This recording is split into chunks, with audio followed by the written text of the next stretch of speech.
当思念飞过夜空。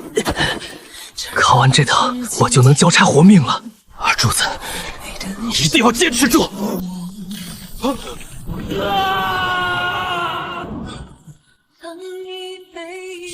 什么玩意儿？给我开了个口子！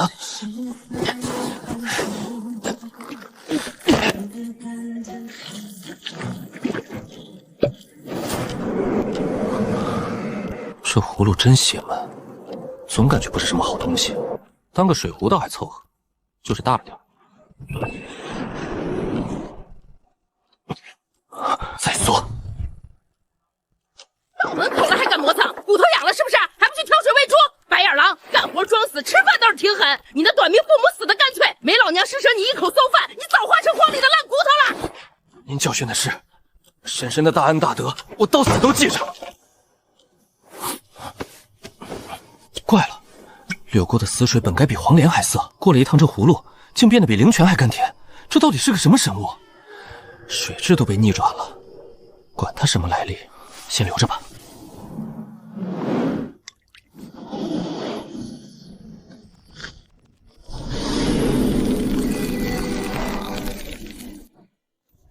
这天寒地冻的，想要不被冻死，只能塞点破草撑过这个寒冬了。什么东西？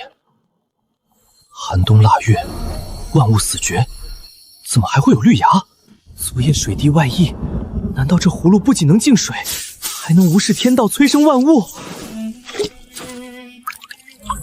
小畜生，天都大亮了，还在里头装死，滚出来干活！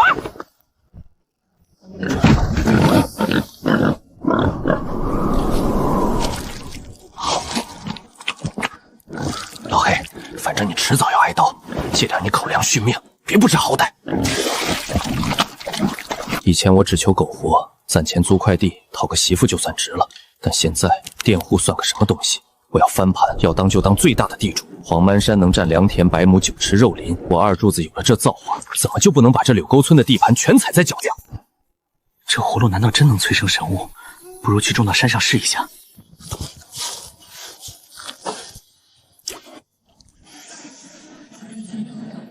这世道不给我活路，希望靠着葫芦来逆天改命吧。这是我手指磨烂边残血换来的血汗钱，等攒够了，我也要去集市上狠狠吃顿肉。柱子哥，快开门！苏小娥，半夜3更出什么事了？柱子哥，你看，家里杀猪，我偷偷带出来的，赶紧吃，我得撤了，被发现就完了。谢谢你，苏小娥。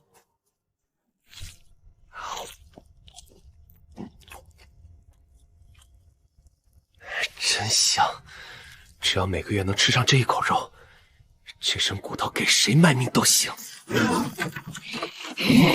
小畜生，竟敢偷老娘的肉！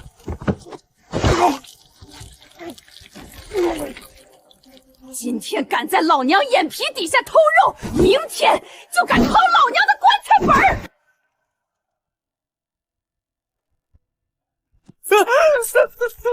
老娘拿命养了你10几年，你竟敢背着老娘藏私房钱，真是养不休的白眼狼！那是我编草鞋呕心沥血换来的。住手！全退下！爹，这小子……二柱子，我足足施舍了你18年口粮，作为大伯，算仁至义尽了。今天起，你是死是活，都别脏了我们家的地！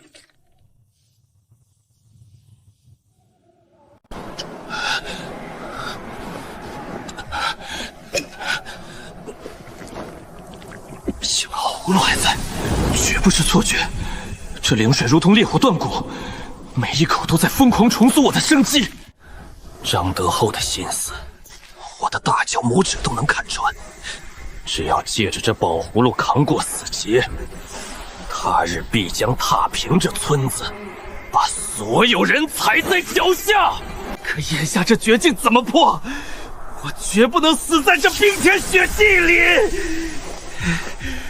唯一的生门，在山巅。那里有我用葫芦里的灵水催压的灵骨续命，在那里至少能有东西吃，还能捡点柴烧一堆火取暖。感觉全身剧痛，不知道是不是肋骨断了，连吸一口冷气都像在吞刀子。真想就这么闭眼睡下去。我绝不能死！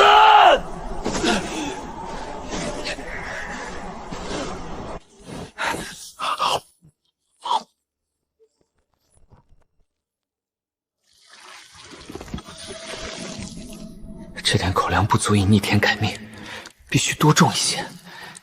大雪封山，这漫天风雪刚好没人到山上来，不用担心被人发现。吃的问题解决了，但若挡不住这极寒，早晚会被冻成冰雕。我在这荒山砍了8年柴，地形倒背如流，前方不远处就有个避风的绝地。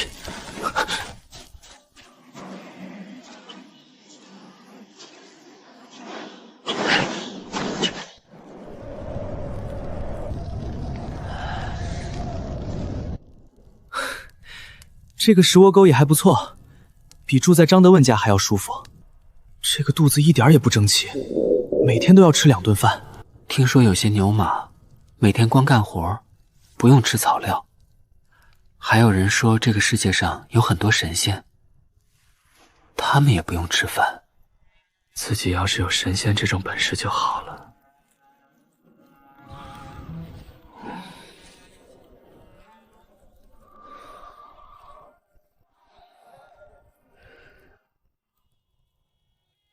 上元佳节，风雪依旧，整整半月搏命，二柱子硬生生用枯柴乱草在绝顶盖一个避风草屋。这片满是石头的毡脊，竟被他强行开辟出半亩生机勃勃的灵谷。二柱子如同一头不知疲倦的野兽，在田朗间疯狂收割穿梭。必须立刻把这批粮变现，去找黄万山租一块地。再拖地都被别人租完了。这座山不能久待，若是被人发现，在冰天雪地的石头山上种了这么多水稻，还长势极好，到时候谁都不会放过我。况且这荒山都是有主之地，不是谁想占就占的。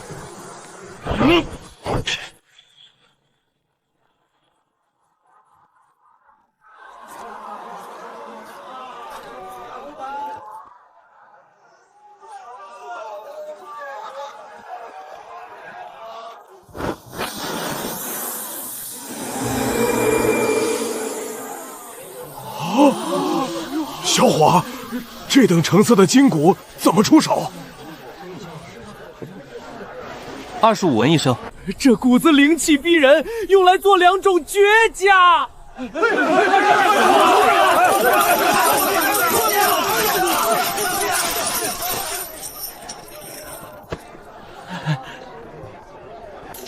775文，每一枚铜板的重量都刻在我脑子里。这是我翻盘的第1桶血汗钱。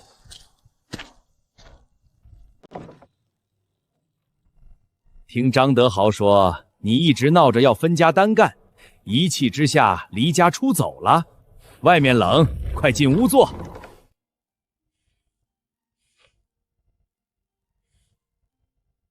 黄老爷，我想找你租地。他租地要是种不出粮，到时候地租都收不回来。东家把心放回肚子里，我这双手在土里刨了8年，绝不短你一粒租子的。但是现在好田早就被人租光了，连根毛都没剩下。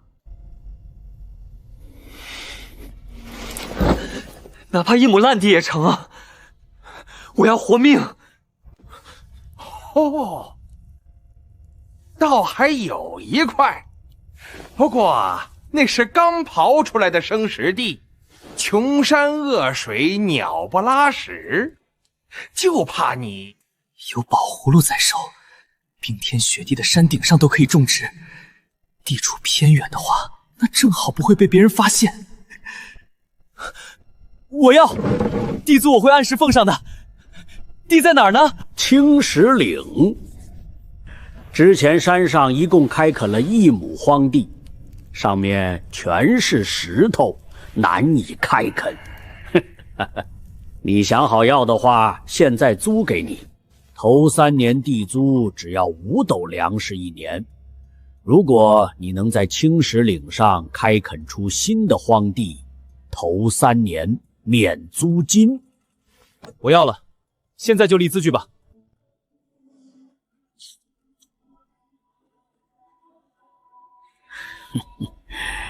之前青石岭的地租给村里的另外一个老倔驴，在山上开荒被活活黑死了。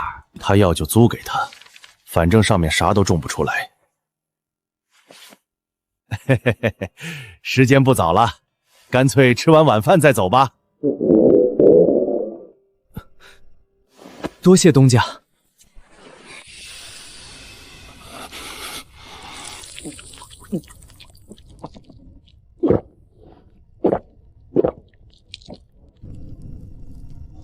你就敞开了肚皮吃，白米饭管够。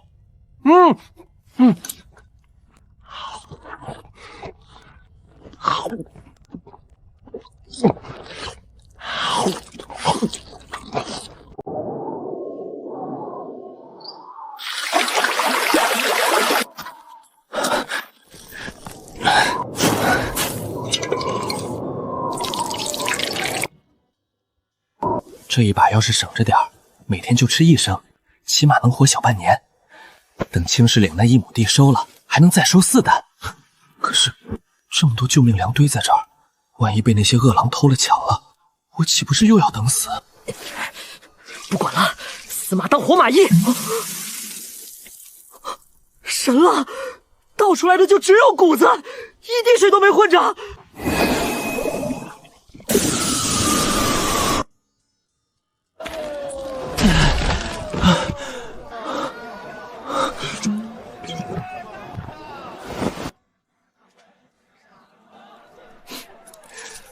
活了10几年，原来这就是能吃饱饭的重量。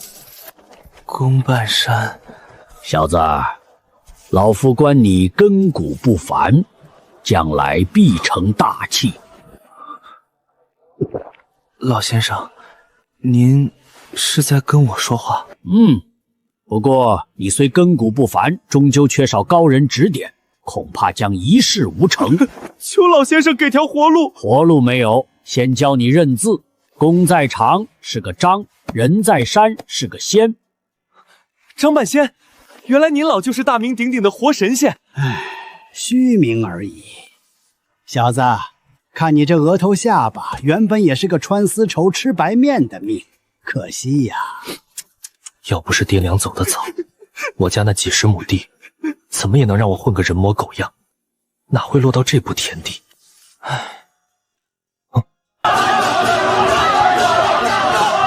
祖坟冒火了，这是居然考上了武秀才老爷。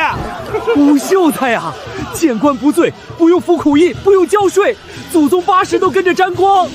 等我有钱了，也要去考个武秀才。呸！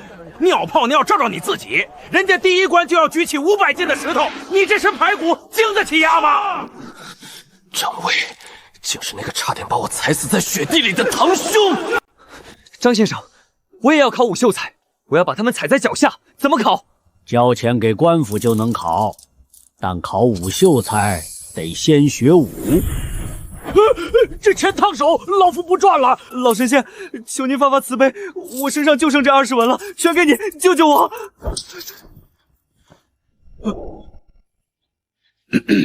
看你可怜，露点天机给你。你这命格硬得很，只要遇到高人，别说武秀才，将来怕是要翻天。老夫隐姓埋名，连仙法都会。教点凡人武功，那是杀鸡用牛刀。本看你可怜，想收你，但你一介凡俗，得懂规矩，先教拜师礼，往后每年10两白银，10斤肥膘，2汤烈酒，1斗精米，外加鸡鹅各1只。老夫可不图你这点破烂，就是探探你是不是个忘恩负义的徒弟。那老头狮子大开口，但我不能一辈子当狗，回去得拼了命的开荒种粮，只要能交上这份拜师礼，我就能翻身。半年后，二柱子已经在石屋前谷地耕种下了大片稻田，而且地里面都种上了禾苗。除了开荒，他还用大石头修了一排石头房子，上面盖了稻草的屋顶。只要这神仙水不断，半个月就能强行催熟一茬，连种子的钱都省了。割完就浇水，烂根也能发新芽，这简直是多造化的生财之道。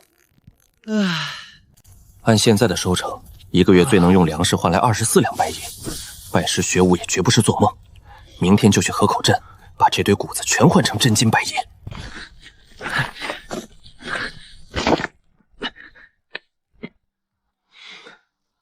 不能被别人发现我用葫芦水种地的秘密。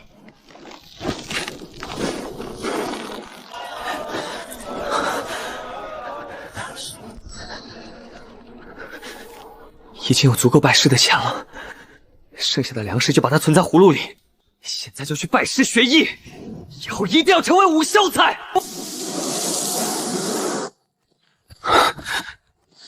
子孙不孝，坏了祖宗规矩，无颜以对泉下的列祖列宗。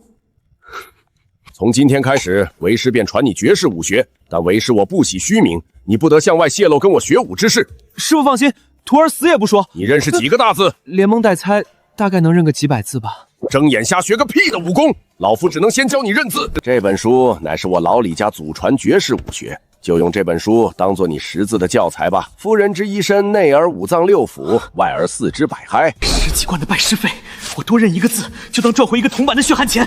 就算脑子裂了也不能停。听好了，先练有形者，脏腑筋骨血肉也，以有形之精微，培无形之元。不行，心里像有猫抓，越想静下来，血往脑门冲得越凶。练绝世神功哪有不死人的？你这资质太烂，3天练不成，就给老夫去熬3个月、5个月。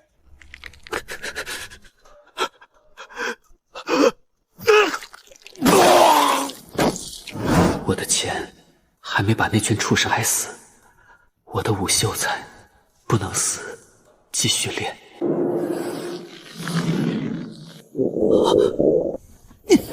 呕吐感没了，我的血脉里竟然生出了一丝活气。师傅真的没骗我，只要练不死，就往死里练，勤加修炼，必定能成。包子馒头，刚出炉的包子馒头。做我这一行就要善于观察、揣摩人心，从各种细节中收集信息，主动发现潜在客户，然后再引客户上钩。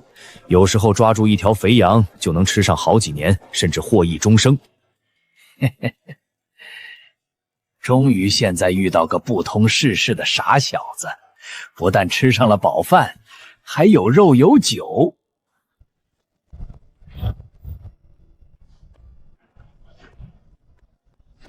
大师，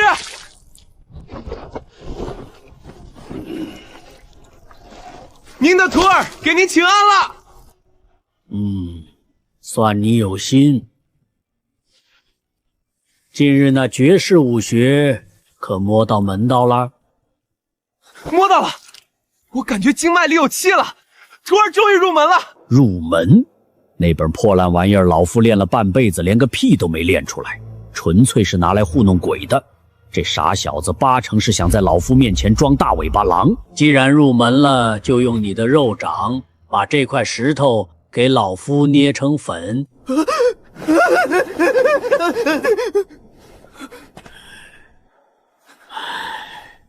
连这等粗简功夫都拿不出手，也敢在为师面前狂吠入门，朽木！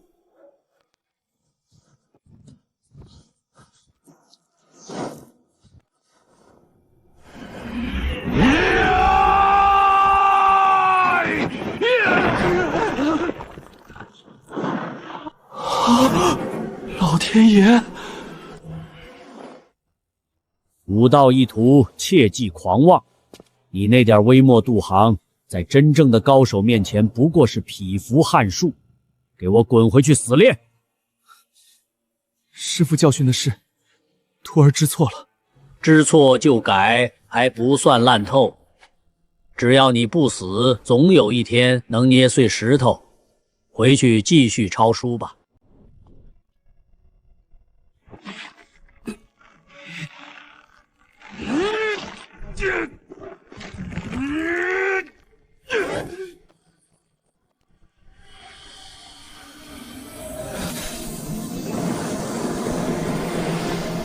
只要按时修炼，经脉里那股暖流就在壮大。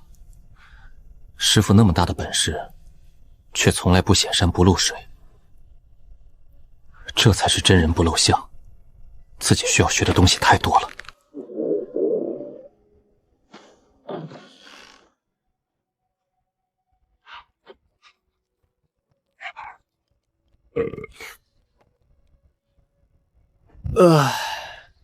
修炼之后饭量大增，一顿得吃5碗，一天吃4顿。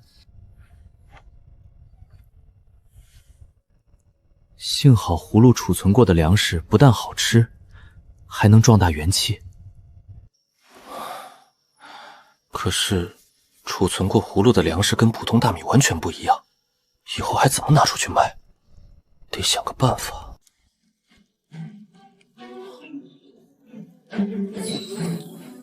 以前镇上有做杂耍卖大力丸的，我也可以把葫芦里的稻做成煮熟的杂耍大力丸。对。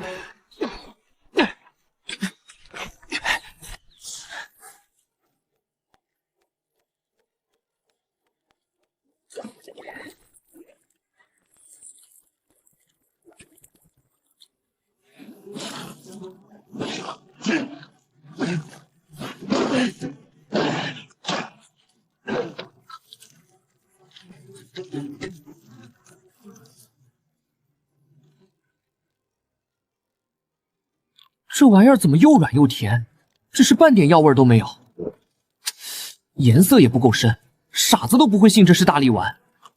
管不了那么多了，先去河口镇集市碰碰运气。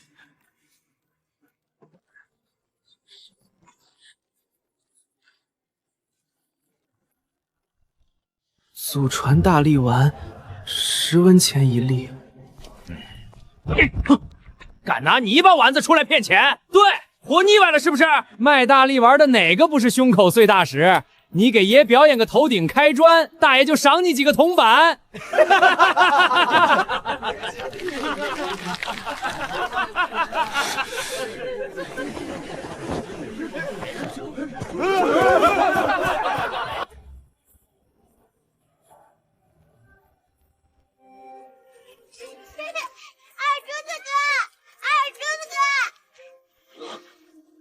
苏小娥，大半年不见，你都长这么高了。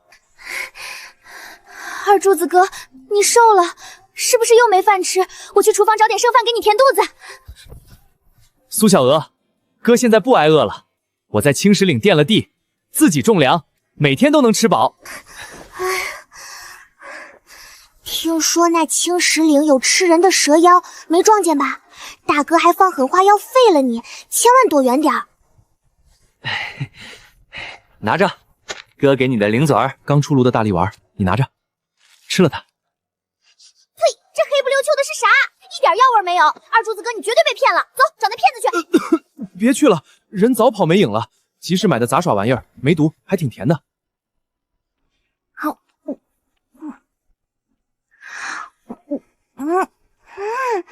还真挺甜，越嚼越有劲儿。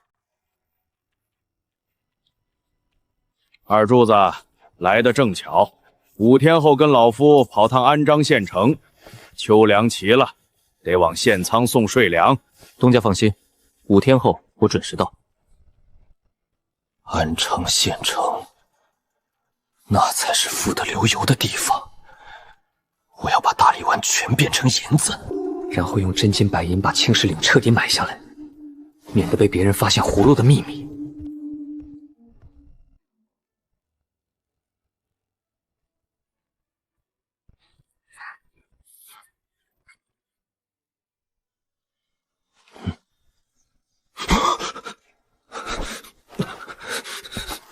哎呦喂，我还当是哪家大少爷来迎亲了，这不二柱子吗？这小子越长越水灵了，也是时候娶个媳妇儿了。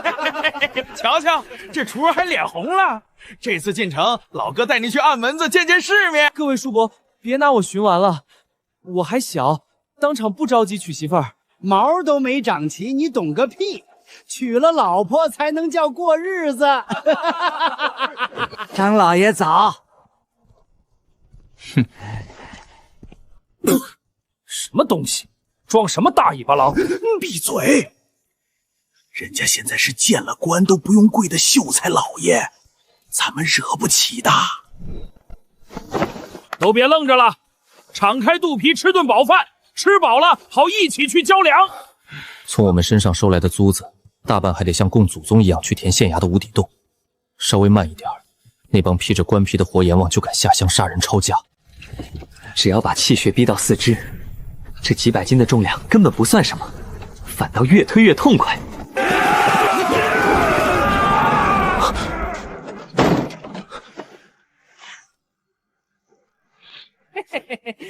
原来是赵霸天当面，小老儿有眼不识泰山。此山是我开，此树是我栽，要想过此路，留下买路财。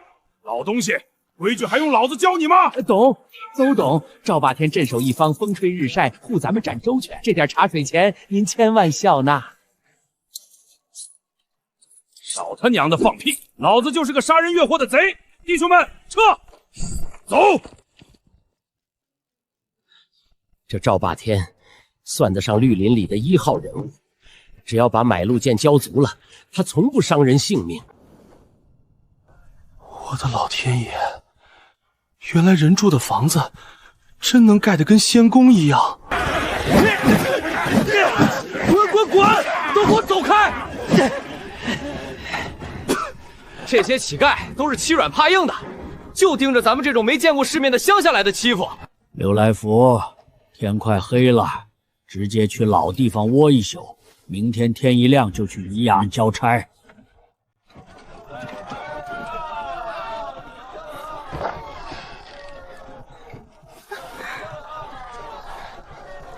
好。哎呦，小阿哥，进来歇歇脚呀。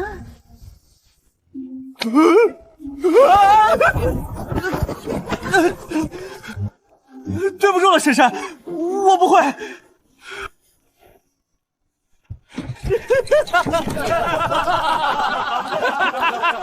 二柱子，你跑什么呀？那销魂窟里可全是吸人灵气的女妖精，你这小子还挺懂礼貌。憋着火吧，等天黑了我带你去按门子，5个大女儿就可以了。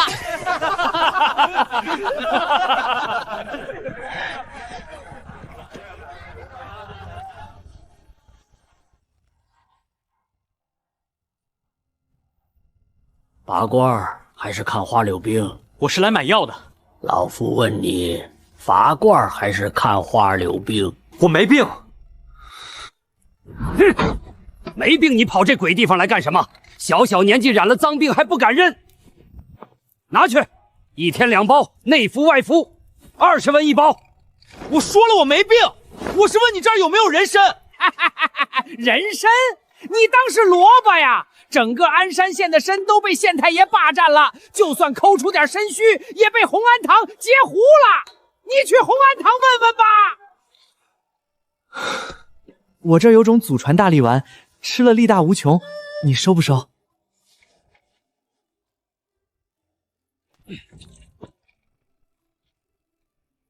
滚！拿着你的泥巴球赶紧滚！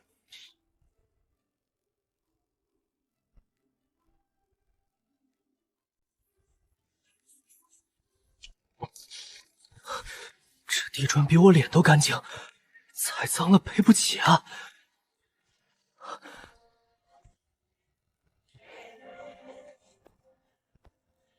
哟，客官是抓药还是看诊？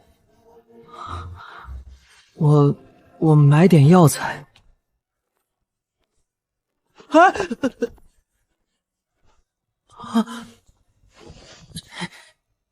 本秀才订的培元固宝丸到货没？张老爷，您来得巧，刚到一批，拢共才10几颗。给本秀才拿2颗。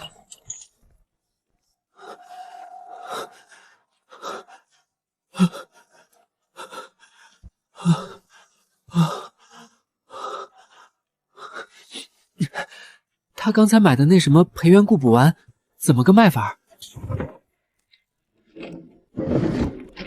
客官好眼力，那是本店不传之秘，专补气血元阳，练武之人吃了如有神助。10两花银1粒。我能看看那人参吗？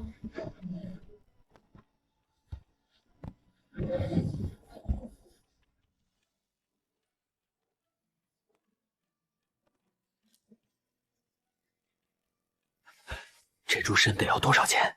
这可是10几年的极品野山参，20两银子。哼！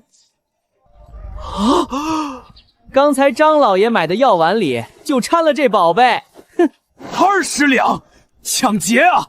我根本买不起，但我有宝葫芦，只要有种子，1年就能种出10年的药效。到时候这天价宝贝我也会有的。这破种子怎么卖？60文一斤。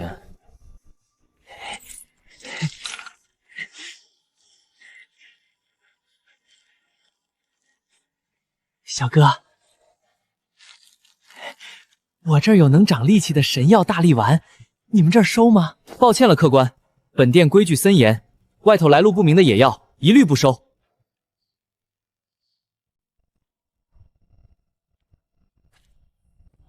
哟，一个人去按门子回来啦？东家，你青石岭上的地卖不卖？啥？你想买？那破山上全是刮骨的石头，连滴水都没有，你买去做什么？东家，反正那地全都是烂石头，种不出好粮，不如卖给我，让我有个落脚的地方。那不行，就算再烂的地，也是留给子孙的根基，哪能卖给你？怀揣宝物，却连一块立足的保命地都争不到，看来只能咬牙去靠武秀才，拼出一条活路了。挤什么挤？都给我老老实实排好队！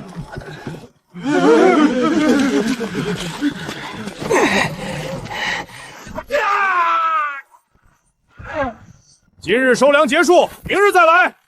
没办法，关老爷规矩大如天，好不容易排到这儿，今晚大家只能在风口里委屈一夜了。正好，我能趁着这空档再去碰碰运气，推销大力丸。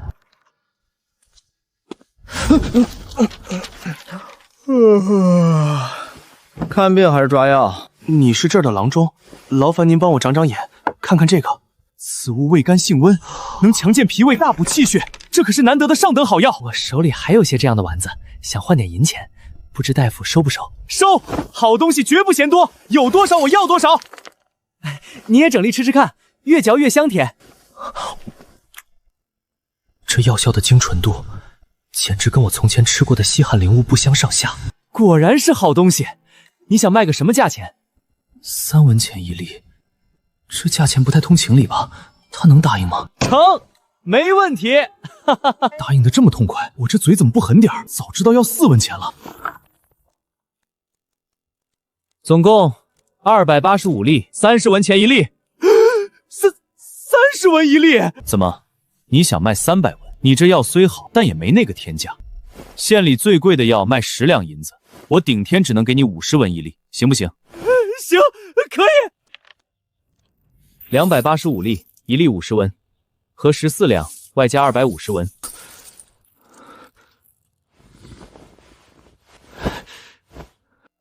有活路了！葫芦里还有100多担谷子，全搓成药丸，我也许能成村里最有钱的人。不对，得忍住。他是种田学武，暂先把青石岭彻底买断，再讨个本分媳妇。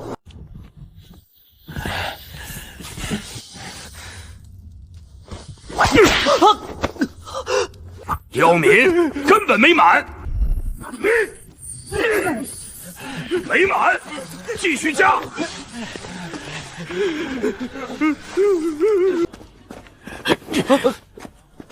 二珠子，你疯了！这么乱花钱，年底拿什么续命？趁热赶紧退回去，大不了叔帮你求求情。来福叔，您别操心，我攒了不少干菜，冬天饿不死的。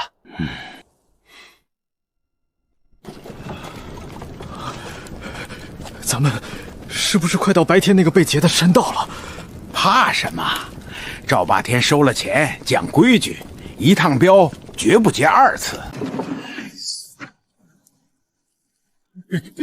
前面可是赵霸天当面。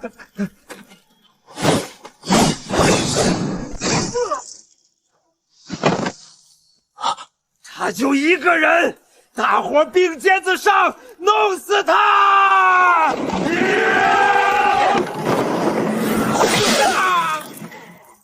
杀人了，快逃啊！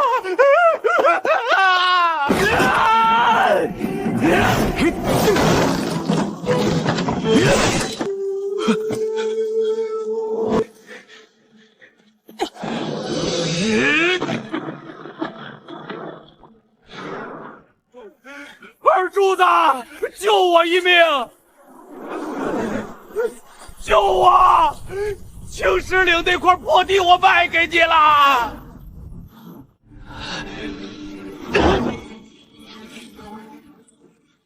快逃！那杀神要追上了！撑不住了，静脉里那点气快被抽干了。老爷，您千万挺住，大夫马上就到。好丧什么？我还没咽气。哎呦！万一这老家伙没力自举就咽了气，那价值60两白银的3亩地岂不是全打了水漂？二柱子，你替我挡了灾，石窝沟那3亩地，往后就是你的安身立命之所。大恩不言谢，多谢东家赏命。我再给你2条通天大路，任选其一：一是把我这二丫头许给你，再陪嫁20亩上等水田。爹，这第2条路，整座青石岭作价800两死契卖你，每年只收你40两，分20年还清。要二闺女还是要荒山，你自己选。娶了她，便是锦衣玉食。可县城走这一遭，我算是看透了。再有钱，也得给那些带刀的磕头上供。我必须死死攥住一块只属于我的命脉基业才行。东家，我要青石岭。你不识好歹！有种！今儿青石岭归你，但规矩定死，每年40两，少一文不行，多一文不收。等我下了地，便去县衙按手印画押。从今往后，这整座山峰就是我安身立命的地方。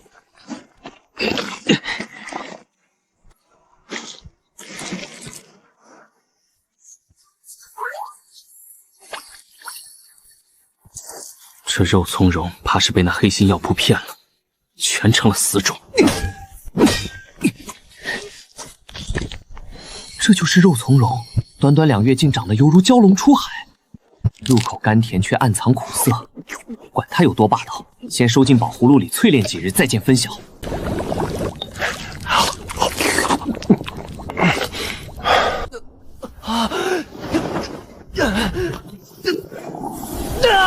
武藏像要烧穿了，这火压不住。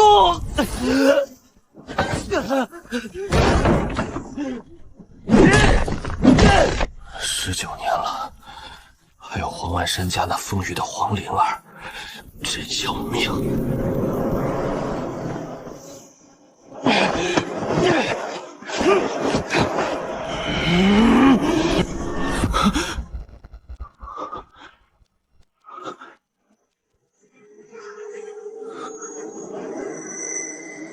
真见鬼！药劲儿太猛，差点把这肉身给撑爆了。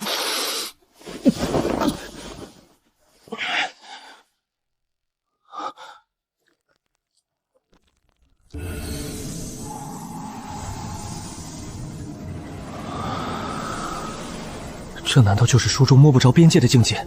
灵气入体，我竟然破境了！难怪这葫芦能起死回生，原来里面装的是逆天的灵气。我必须下山去找师傅学点真东西，弄套夺命的刀法傍身。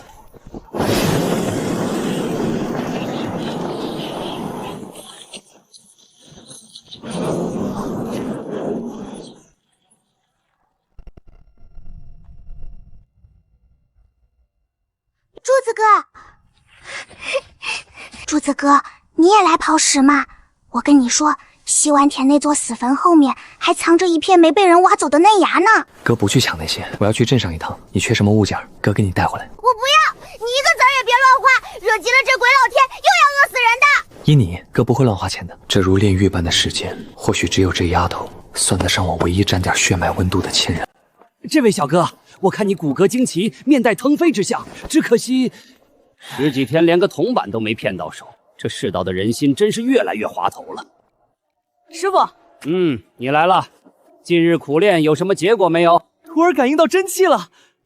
那本烂大街的瞎编口诀，这傻小子竟真练出名堂了。哦，你是如何感气的？细细说与为师听听。就是今早吐纳时，忽然察觉周遭有无数五彩斑斓的光粒，顺着呼吸直往经脉里钻。马马虎虎，切记人外有人。你且拿起桌上这块石头，再捏碎试试。师傅，我还是捏不碎。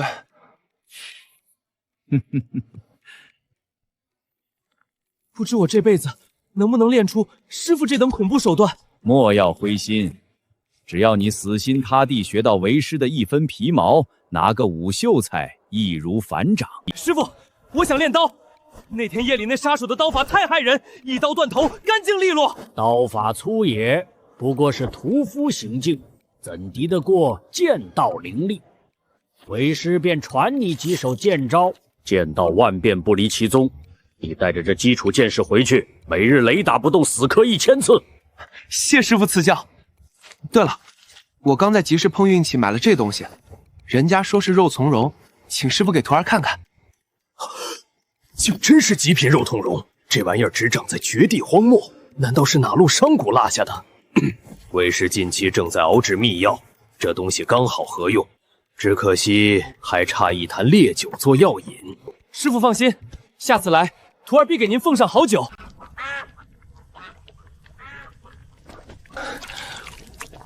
真香，只有天天吃肉，把身体填实了，才有力气好好练武。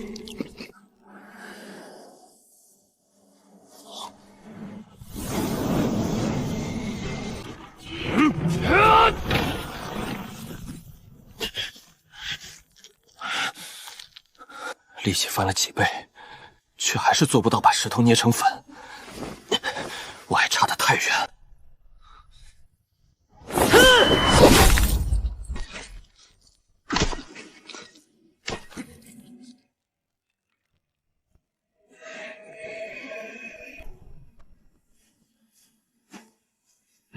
还欠那黄老财40弟弟钱，这次进城换了银子，一定要给自己买双能护脚的新棉鞋。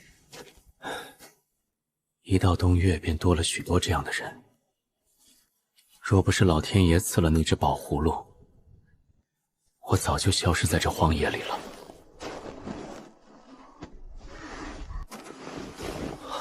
还在活着。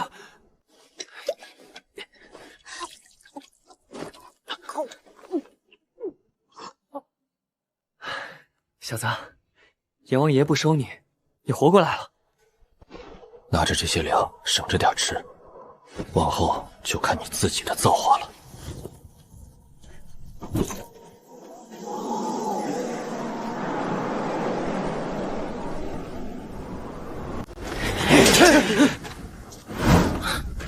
这么冷的天，这帮贼寇还挺敬业，几十文钱都够割1斤上好猪肉了。想从我手里扣钱，门都没有。秀总，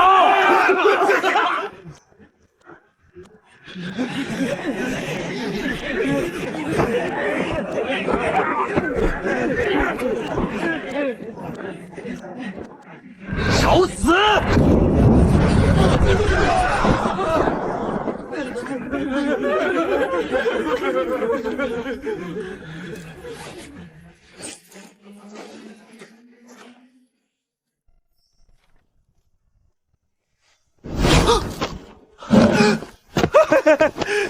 可算把你盼来了，老朽等得望眼欲穿啊！这么迫不及待，就不怕我趁机狮子大开口？上次那种大力丸还有货吗？这回带了多少辆？放心，给你带了。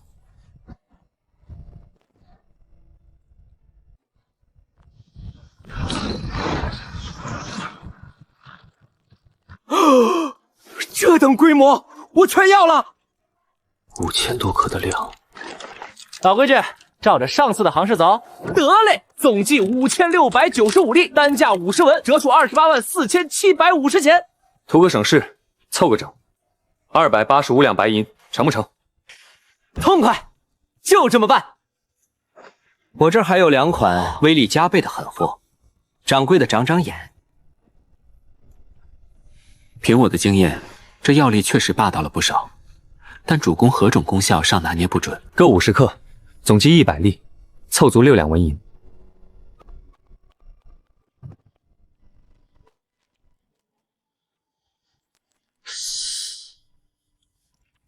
总计白银219两，小兄弟过目点清。图个省事，凑个整，285两白银，成不成？痛快，就这么办。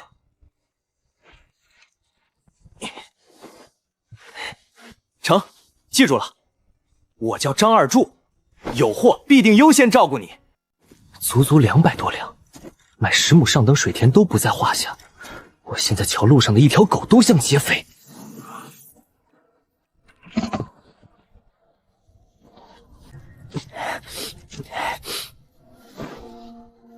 今儿个咱也阔绰一把，进去开开眼界。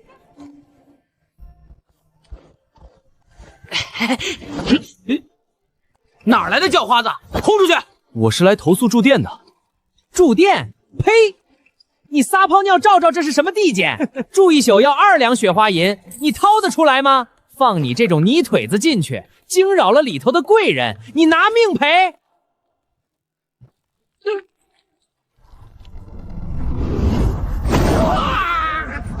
瞎了你的狗眼！大头银票全塞葫芦里藏死了，这包袱里就装了点碎铜板。走在这大街上，总算是踏实了。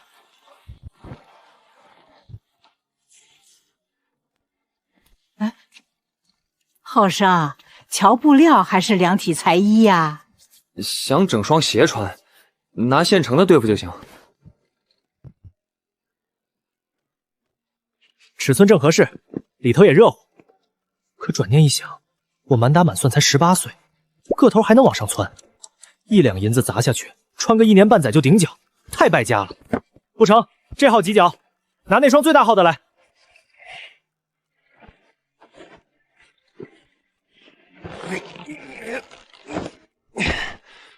城里这些有钱的老爷们是真懂得享福，套个鞋还得先裹层袜子。哼！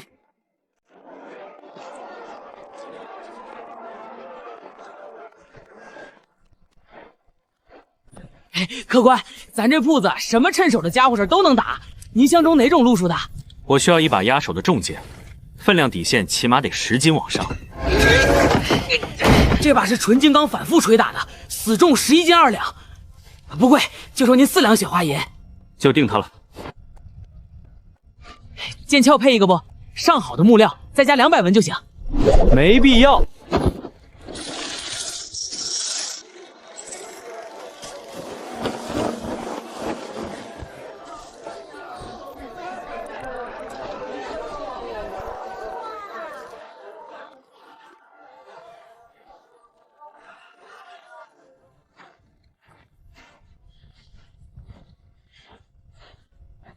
可算是把家当置办齐全了。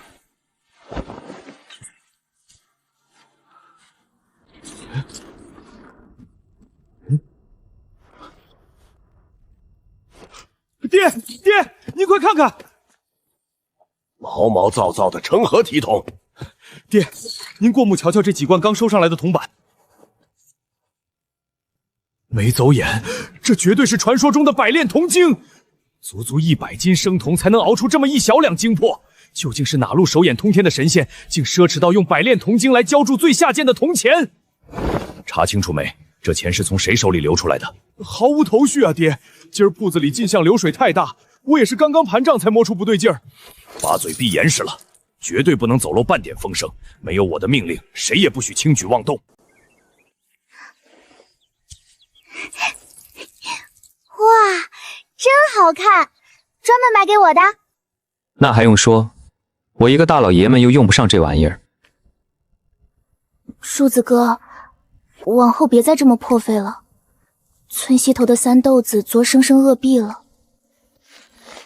你赶紧拿去退掉，这点心不合胃口。放宽心，黄文山已将青石岭的地契转手给我，还需我慢慢偿还。当真？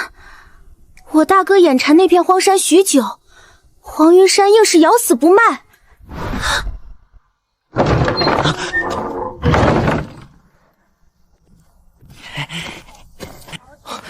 差役怎会登你家的门来抓人的？村里谁犯了官司？黄万山的长子惹出了人命，苦主一纸诉状告到了县太爷那儿，官差进村拿人，顺道过来找张威叙旧情。黄家摊上大事了，我得赶去瞧瞧，我还欠着他几百两的饥荒呢。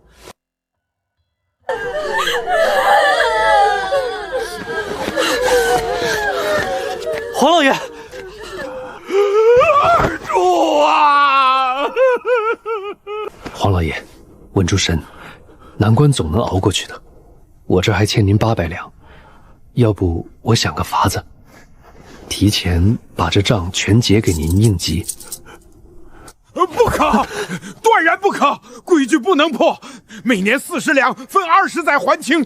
明日一早，咱去县衙过堂盖印。好吧，听您的。进去吧。多谢差爷，多谢差爷。面对讥讽呵斥，他那谄媚的笑脸仿佛焊死在脸上，阴森死牢里。他足足散了16次财，说了106句多谢谢。爹，我真没杀人啊！那个叫花子往我的肉馄饨里吐浓痰，我气不过才搡了他一把。救我出去，他们下死手打我，断绝水米，还逼着我验你一把。青天大老爷，您高抬贵手，给口活命的饭吧。黄老爷，若是手头实在周转不开，我这儿还有些积蓄，能先借您救急。往后就改口叫黄叔吧，借债就算了。你若手头宽裕，青石岭底下那50亩上等水田，我也一并传授给你。老黄家祖祖辈辈拼死攒下的家底，彻底保不住了。在官府那群吃人的豺狼面前，咱们连只蚂蚁都不如。二柱，日后发达了，拼死也得考个武秀才，功名傍身啊！二柱子如今已将整座青石岭收入囊中，连带着山脚下50亩肥沃水田。但他心里跟明镜似的，若是没有足够强横的武力护身，敛下再多金银，也只是待宰的肥蚁。他暗下定决心，往后所有心血与钱财全部砸向武道，是要考取武秀才。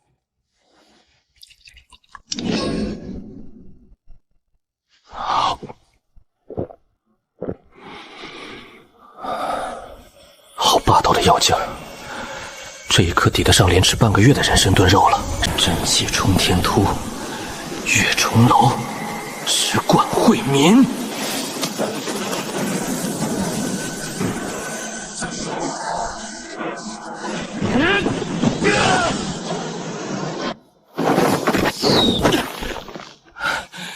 好霸道的力量！这就跨入第2层境界了。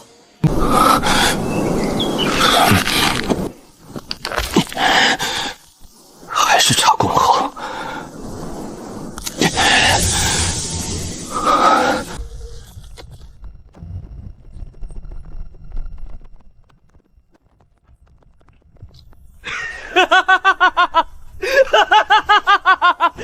我终于练成了！师傅，我练成徒手碎石了。扯淡吧！那几本破烂玩意儿，除了让人多干2碗白饭，根本毫无用处。进境怎会如此神速？你当着为师的面将此石捏碎，验验真假。莫非老夫随手捡了块脆泥巴？尚可，能勉强碎石，算你初窥门径。只是光凭一身蛮力，终究少了3分5道火候。师傅教导极是，徒儿这点3脚猫功夫，在您老面前，就如同那个什么萤火虫跟大太阳叫板。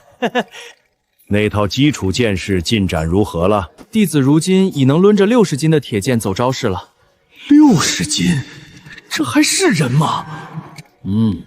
待你能自如驾驭100斤重剑之日，为师便正式传你无上剑法。退下练功吧。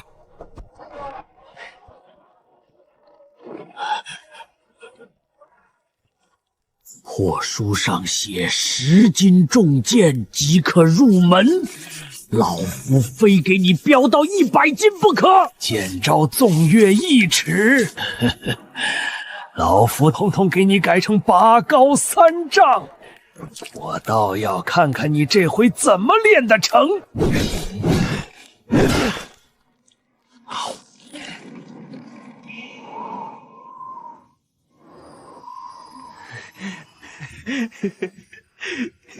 师傅，100斤重剑弟子已经驾驭自如了。你当真拿得动100斤大剑？把你背上那玩意儿卸下来，让为师过过目。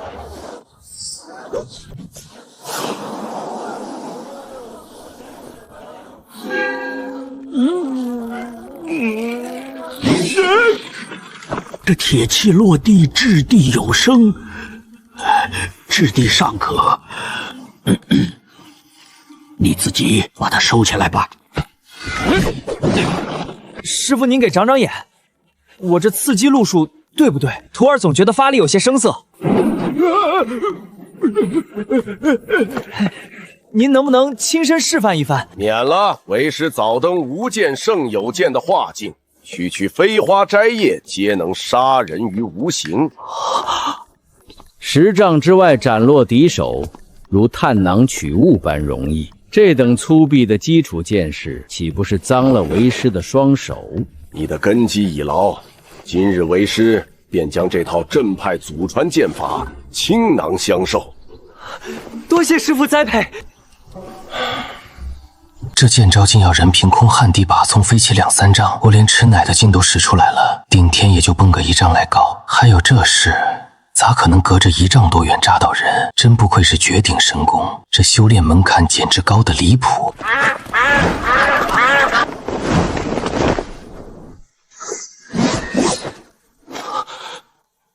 是在官道上劫杀过我的那个蒙面杀手。还杀我的鹅，这可是一只好几百文的活钱！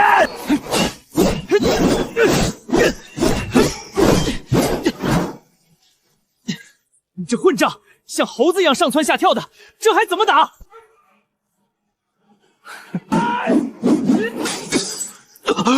简直是头怪物！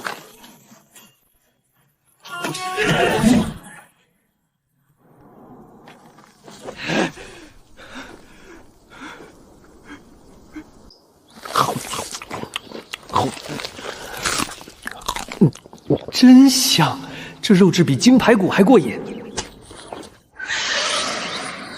多吃点好料，早点贴标长肉。这剑法算是彻底卡壳了，目标一乱窜我就抓瞎，看来必须得再去一趟县城，多搞点培元固本丸，强行冲关。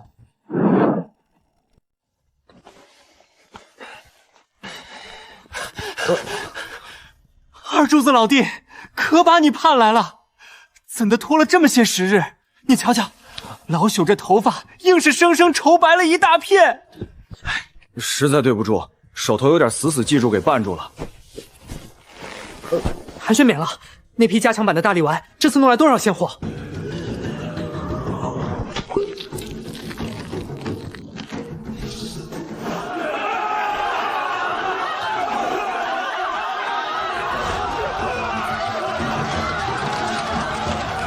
足足6100颗，单价按80文，总计488两现银。老弟可是帮了大忙。走，今晚老哥做东，带你去吃顿好的。去，把你街角的那些玩伴通通换来。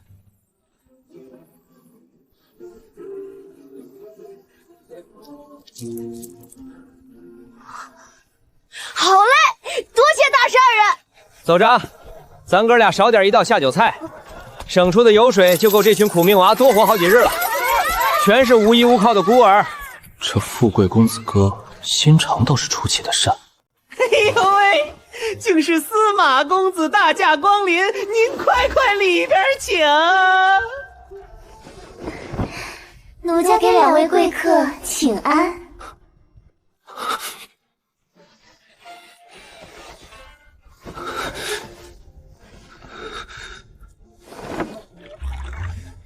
听闻贵楼得了极品百年鱼腰鲜肉，直接上2份尖货。二柱子老弟想挑点什么？给我来一大盆炖烂的肥猪肉。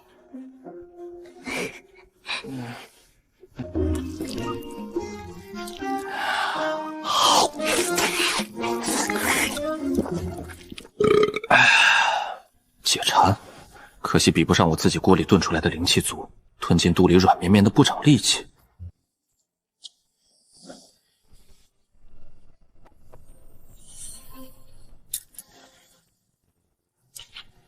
此乃世间罕见的百年鱼粥颈肉，可遇不可求。老弟，快尝个鲜！好霸道的鲜味，竟藏着如此浓郁的灵气。我那葫芦蕴养的猪排骨，灵气厚度怕是跟这百年妖肉不相上下了。这鱼腰最肥美的，全进了县太爷肚子，剩下的边边角鳞刺，被洪安堂重金收去入药了。老哥跟洪安堂攀得上交情。我想扫一批培元固本丸，连跑几趟都碰了帮。哼，需要多大的量，包在老哥身上。若是陆子野能拿到底货，这里头的现银全砸进去换药。足18两雪花银，够买下好几头大肥猪了。那塞牙缝都不够的破玉片，居然敢要价5两！你要的培元聚宝丸全在这儿了。总共49颗，你那大力丸若有存货，尽管往我这儿送。多谢老哥，缓些时日，我必定再带好货登门。这位爷，今儿个想寻把什么路数的神兵利器？给我现打一把重剑，分量必须吃足120斤。妥了，爷。要不要往里头掺点百段铜精，千锤百炼出来的，自带仙家灵气，100斤生铜才熬出1斤。仙家灵气，那玩意儿什么价码？不多，1斤成功200两纹银。免了，就拿最糙的反铁给我硬住。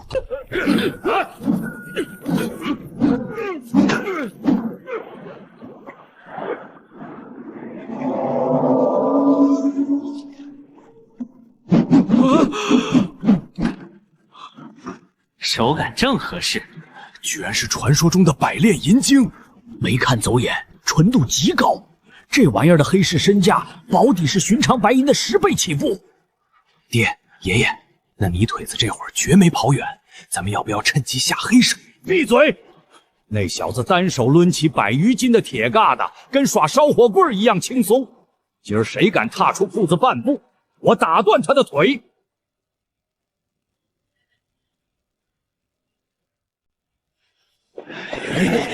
此路是我开，此树是我栽。喂，臭小子，今儿个怎么不仗着跑得快硬闯了？正好，借你的骨头替我试一试新建的金量。嘿呦喂，看来你是王八吃秤砣，铁了心找死！弟兄们都退下！大爷，我今天非得活劈了这蠢货！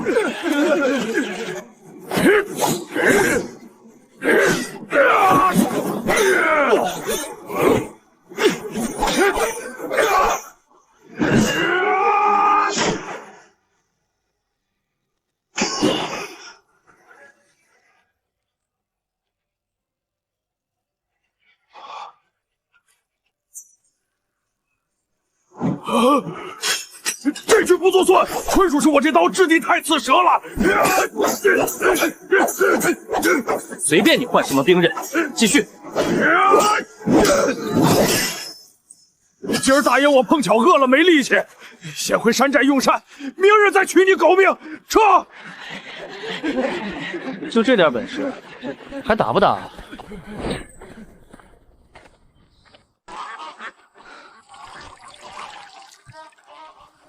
又到了佃户割肉交租，地主向官府上贡的时节。如今我也算熬出头，从苦哈哈的佃户摇身变作收租的地主了。东家，上缴县衙的粮食都过秤备齐了。成，咱们这就动身。此路是我开，此树是我栽，要想过此路，留下买路财。二东家，这帮活阎王惹不起，咱们是不是得破财免难，向赵霸天表示表示？言之有理，咱们今天必须得好好的表示表示。赵霸天，好巧啊，咱们再来切磋一场。哎呦喂，我这肚子突然绞痛，80%是昨晚吃坏了东西要窜稀。那边玩别跑啊！我发誓，这回下手绝对轻一点。这可是秀才老爷的车驾，瞎了你们的狗眼也敢拦？噗！秀才算哪根葱？咱们赵霸天当年还是堂堂武秀才出身呢。少废话！只要打这条道上过，天王老子也得留下买路财。你拖着这么长一溜满载的独轮车，就拿这点碎银子打发叫花子呢？莫要得寸进尺，欺人太甚！明摆着告诉你，大爷，我今天心情极度恶劣，你最好老老实实破财消灾，然后立马滚蛋。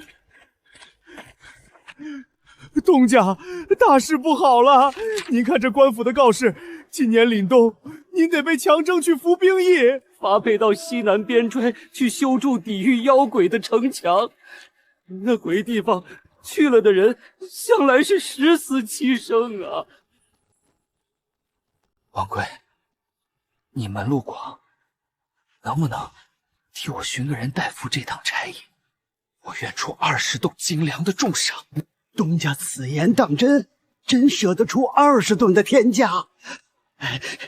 东家，甭去外头寻摸了，这差事我替您扛了。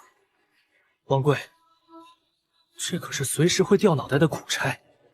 你今年田里收成不差，何苦去挣这份卖命钱？东家您是有所不知，交齐了官府的户税、人头税、入山砍柴税，我那一家几口人只剩下区区无皱的过冬粮。我这把老骨头都40多了，若是这条烂命能换回20吨救命粮，不去那才是真傻子。倘若命大能活着回来，那可就是白捡的造化。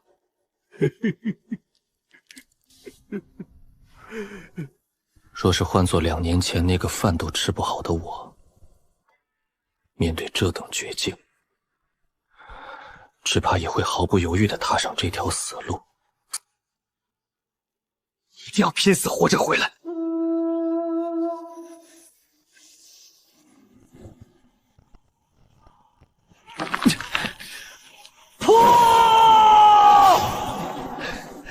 下半天终于凿开了，成功踏入第3层境界。如今我轻身1跃，便能拔高2丈。可那坑爹剑谱上竟要求纵跃3丈，隔空刺中1丈外的飞蚊，这纯属天方夜谭啊！明日必须去找师傅问个明白。师傅，徒儿实在愚钝，我这胳膊加上健身，满打满算也就50来场，怎可能碰得到1丈开外的活靶子？只懂用肉身蛮力的莽夫，自然犹如井底之蛙。此等绝学，必须将修为真至真气外放的化境，届时10步之内杀人于无形之中。徒儿还是云里雾里，恳请师傅屈尊亲自演示一番。破！哎呦，我的亲娘嘞！疼死老汉啦！活神仙饶命啊！这下看清门道了吧？完全没看清啊！看不清就对了。真正的绝顶真气，无影无形，触之即死。罢了，为师破例在近距离为你点拨最后一次，把眼睛瞪大点儿。你目前功力尚浅，这等高深莫测的仙家手段难以窥破也是常理。自行回去慢慢闭门参悟去吧。多谢师傅点拨，徒儿彻底悟了。让真气冲破肉身皮囊的枷锁，撕裂经脉的重重约束。穴位，关键在手接引心包经的死穴——劳宫穴。乖徒儿，二柱子，你中邪了！这疯小子到底又悟出门什么邪门歪道了？老夫刚才不就是扯了几句行走江湖的万金油套话吗？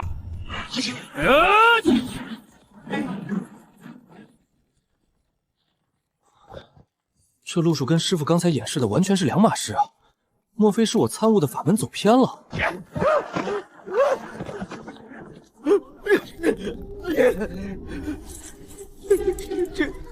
这他娘的绝对是活神仙的法术！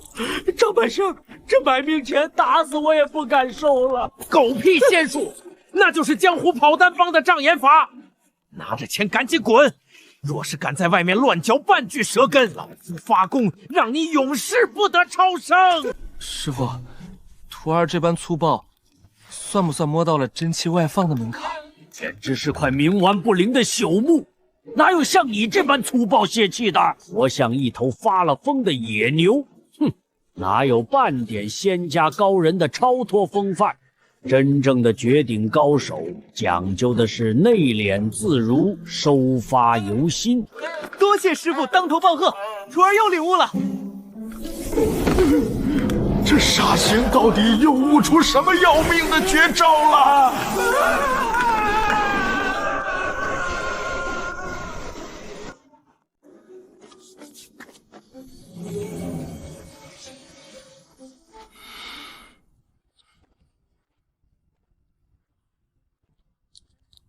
站住！睁大你的狗眼看看这是什么地界！衙门种地也是你这种泥腿子能乱闯的？乡下土包子一点规矩都不懂，滚出去！我是来应考的，我要报5秀才。哼，就你这副穷酸样也配？你连考什么科目、走什么章程都摸不清吧？没错，我就是两眼一抹黑，这才特意跑来向衙门打听打听。找死！连个屁都不懂，也敢跑来消遣本大爷？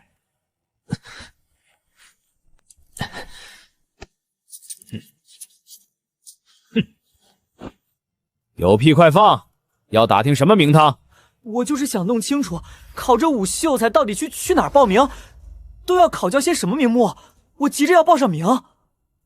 哼，报名倒是容易，你拿着自家的户籍名册，直接进衙门大堂就能录名字。户籍名册，那玩意儿得到哪儿去办妥？除了这名册，还需要备齐别的物件吗？哪来这么多废话？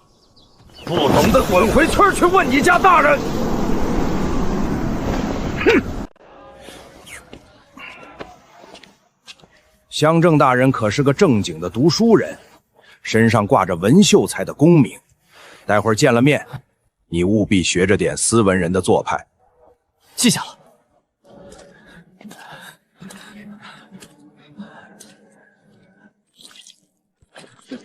哼，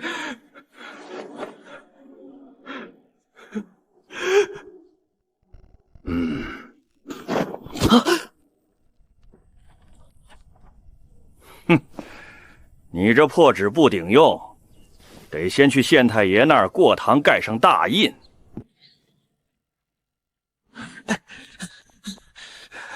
你田里的租税可曾缴清了？早缴清了。这上面连个眼税的官印都没有。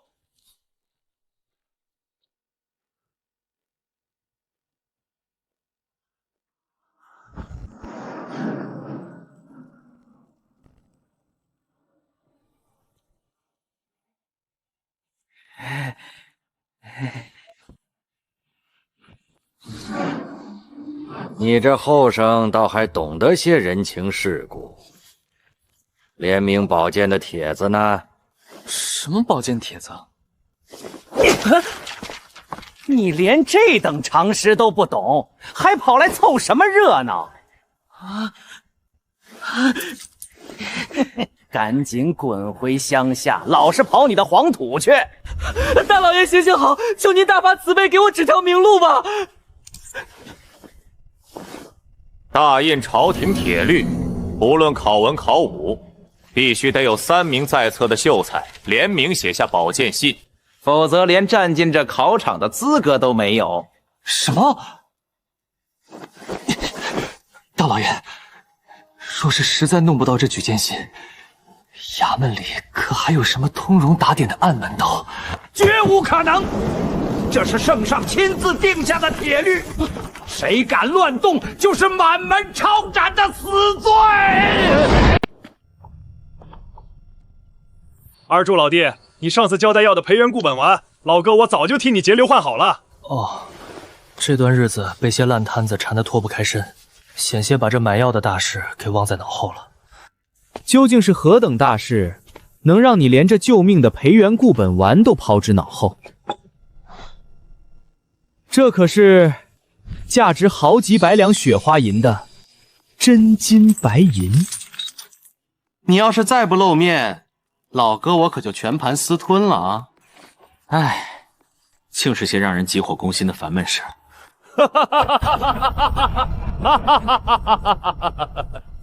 你这几年可是帮了老哥天大的忙，正愁找不到机会好好答谢你一番。今儿个我做东，咱们上鸿雁楼开个雅间，痛饮一场，正好借着酒劲儿倒倒你肚子里的苦水。使不得，这太破费了。二柱老弟，你是有所不知，我族中一位长兄吞了你那批神药后，修为一日千里，眼下正厉兵秣马，准备冲击武举功名呢。冲这份恩情，必须得好好谢你。你家长兄竟是秀才老爷？嗨，算什么老爷？不过是个只会舞刀弄枪的普通武秀才罢了。司马大哥，那你手底下认识的秀才多吗？倒也不算太多，光我司马一族里就出了8个秀才，县城里还有几个常来往的秀才朋友，林林总总加起来，也就认识个1、20号人来了。司马兄，我的亲大哥，小弟有一桩天大的难事，求你无论如何得帮我一把。有事直说，只要老哥我办得到的，绝对赴汤蹈火。事情是这样，金星花君是我上司，吩咐我的继承的。你说的那个贪得无厌的书吏，是不是长着一张极其欠揍的歪嘴？正是他。这个陈歪嘴真是愈发胆大包天了，看样子是皮痒欠收拾了。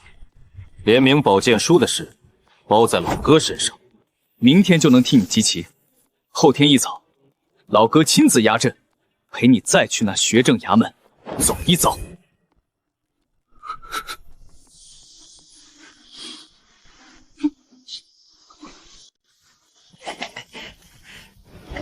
司马公子，您赶早，快快里面请。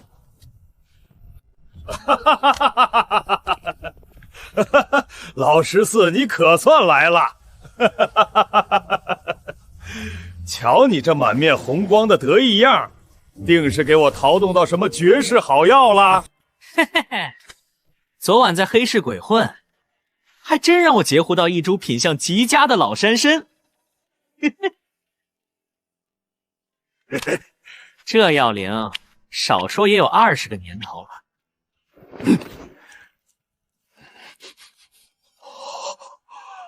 这株老参的成色果真霸道。为兄已经隐隐感知到任督二脉的真气鼓胀充盈，只要将这株老山参的药力彻底化开，必定能一鼓作气，开辟出气海丹田。这任督二脉充盈，你这就快要踏碎门槛，跻身炼气3重的大境界了。这还得多仰仗你这段时日帮我搜罗的这批极品药丸，不仅造价低廉，药效更是出奇的狂暴。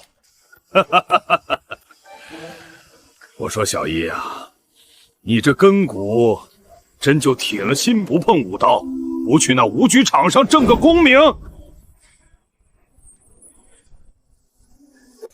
打死不去！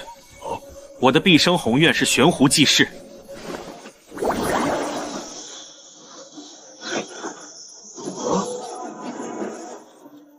做个名满天下的神医圣手。荒谬！学那点医术能救几个世人？简直是暴殄天物！白白糟蹋了你这身旷世罕见的大好天赋。行了行了，今儿个不扯这些修炼的破事儿，你赶紧替我搞定几份武秀才的联名保荐信，我一位生死弟兄急等着用。姓名和户籍地全在上面了。小事一桩，你在这太师椅上稍坐片刻，为兄去就回。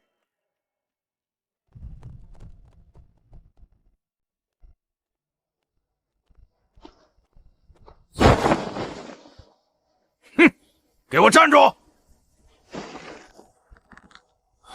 我是堂堂正正进衙门应考的，你一条看门狗也敢阻拦？算你狠！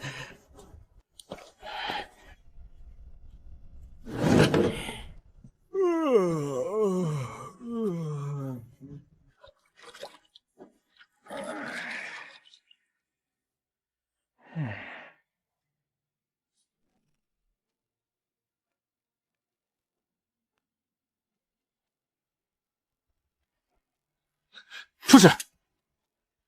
去！这都什么乱七八糟的东西，拿回去！没看见本大爷为了公干劳碌了一整日，连口恶茶都没顾得上喝一口吗？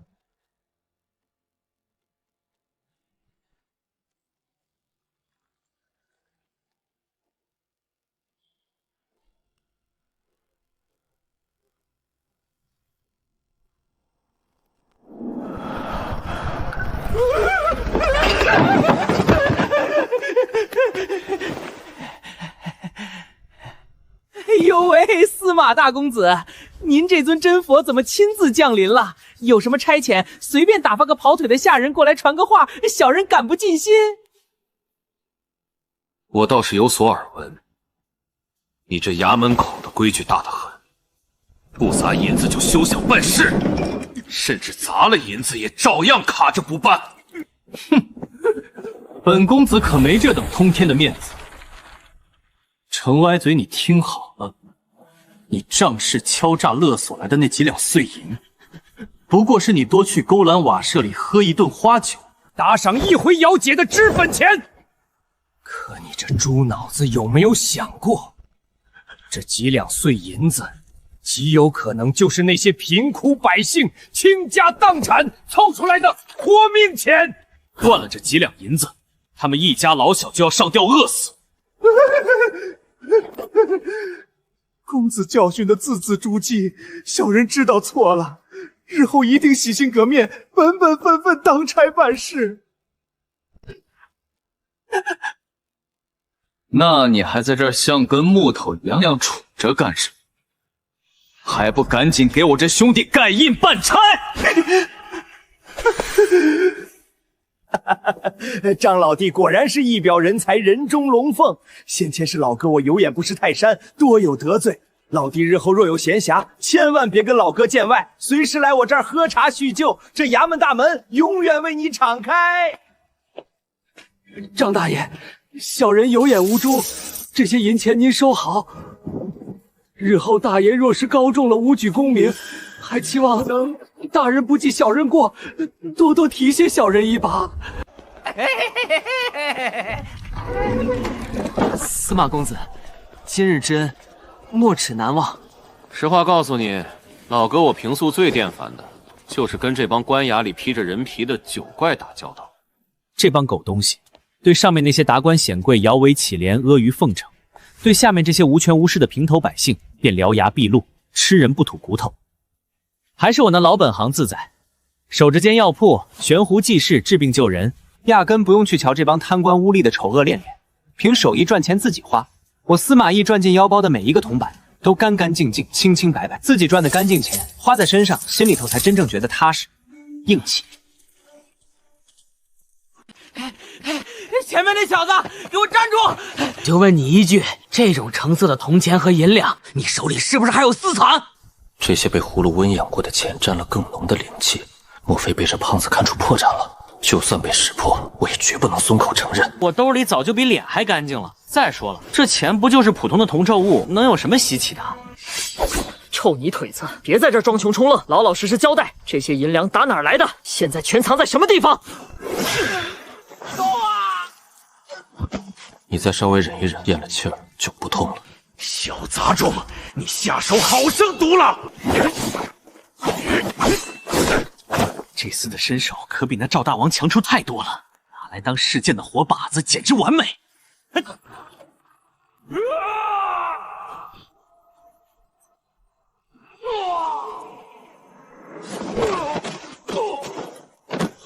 好狠的小子，果然藏着几分真本事。老子今天险些折在你这阴沟里。不过你空有一身蛮力，终归只是个上不得台面的武夫罢了。今日就让你见识见识什么是真正的修仙仙法。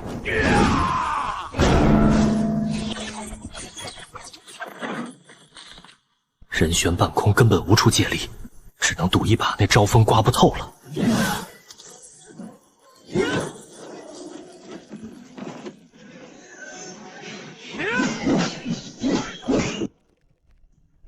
嘿嘿嘿，不知天高地厚的东西，仙家法术的玄妙，岂是你这种凡间蝼蚁能撼动分毫的？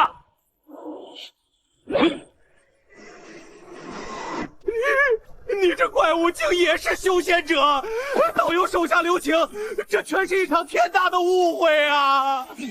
我也想停，可我这真气它受不住啊！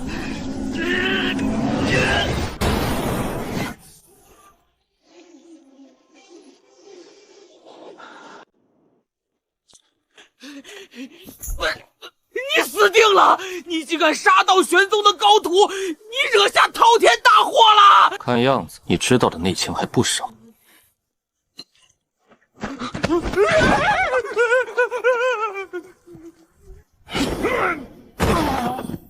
别装死，把你知道的那些破事儿，一五一十全吐出来。祖宗饶命！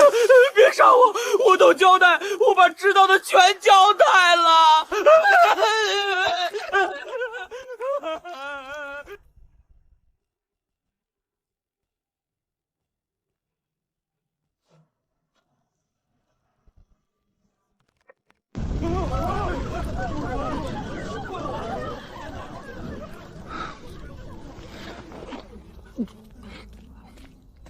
师傅，您老人家走南闯北，可曾听闻过一个叫道玄宗的门派？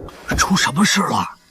你小子千万别去招惹那帮煞星，那可是要掉脑袋甚至诛九族的死罪。这是为何？这天下所有的修仙宗派都必须在官府拿到铁券批文，才能在指定地界开山立派。凡是没在官府名册里挂号的野路子，统统被定性为大逆不道的邪教。这帮邪教不仅无视朝廷法度，还敢在暗地里私传修仙秘法。官府的态度向来是宁杀错不放过，抓一个砍一个。私传仙家功法可是凌迟的大罪，像我这种江湖骗子，若是被官差逮住，绝必是要被拉去菜市口砍头示众的。谁他娘的能料到，老夫随手涂鸦的破烂功法，竟真让这傻缺给练出名堂了。师傅，还有桩天大的喜事儿没顾上给您报喜。徒儿我已经顺利在衙门报上名了，这就要下场去争夺武秀才的功名了。什么玩意儿？进展怎么可能这么快？徒儿就是想去碰碰运气，万一祖坟冒青烟考上了呢？要命了！这二愣子要是真跑去考场上显摆，绝对会被内行一眼看穿老底。时候牵连下来，老夫就算长了10个脑袋也不够砍的。必须趁着傻子还没回过味儿来，再狠狠割他最后一茬韭菜，然后连夜卷铺盖跑路。二柱啊，为师夜观天象，近期恐需出山云游一趟啊！师傅，这节骨眼上要去哪儿出云游？何时才能归来？为师需前往那极寒的昆吾仙山，寻觅几株逆天改命的仙草。此去山高路远，短则3、5载，长则10数年方能归来。你留在俗世，务必好自为之。徒儿切记，日后就算你真将这绝世武学修至大成，也切记不可张狂，绝不可轻易在凡夫俗子面前显露真本事，更不可对外人吐露半句为师的名讳。为师我一生视功名利禄如浮云，最厌烦被世俗那些琐事纠缠打扰。徒儿谨记师尊教诲。可是师父，您这一走音信全无，日后徒儿若是修炼上出了岔子，该去寻谁指点迷津啊？罢了罢了，念在你我师徒缘分一场，且你一片赤诚之心，苍天可见。老夫今日豁出去了，宁可违背祖师爷留下的铁律，也要将这套正派功法和盘托付于你。多谢师尊厚恩。只不过嘛，这老祖宗传下来的衣钵绝学，若是就这么平白无故的赠予你，不仅坏了规矩，也是大大的不孝啊！徒儿懂了，师傅的意思是还得交上一笔拜师钱，敢问需要多少数目？胡闹！咱们这等超脱世俗的师徒之间提钱，岂不是脏了这片净土？你只需凭着本心，稍微表示一下你的孝心与诚意即可。师傅明鉴，徒儿实在驽钝，您给交个实底，大概拿出多少两白花花的银子，才算显得我的诚意足够深沉？哎，这等沾满铜臭的黄白之物，留在身上只会败坏修行者的清气。你也别太破费，随便掏个100多两足银，意思意思，走个过场就行了。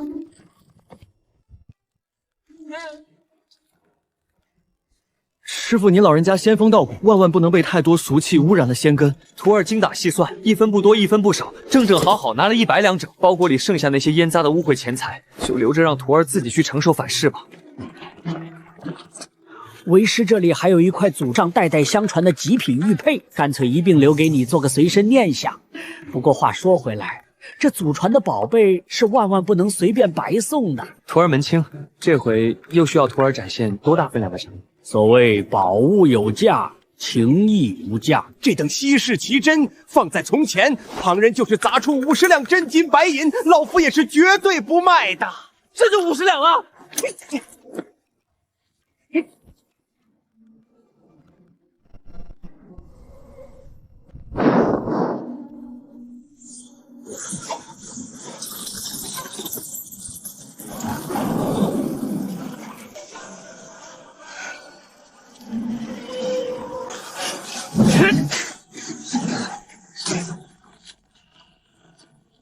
这下算是彻底断了念想，再也不用提防有不开眼的毛贼顺着崖壁爬上来偷窥我的秘密了。今日多谢司马少爷引路，省省吧，我不过是拗不过我兄长的面子，勉强跑个腿罢了。司马东，那泥腿子是你家亲戚？你怎么把刚从田里拔出腿的庄稼汉给领到这考场里来了？别恶心我，我压根不认识这土包子。是我那14哥发了邪火，非逼着我带他进来的。哼，真是世风日下。什么时候这武秀才的门槛被踩得这么烂了，连扛锄头的泥腿子也敢跑来做白日梦？大周王朝安昌县武秀才大考此刻开榜，首轮举石验力。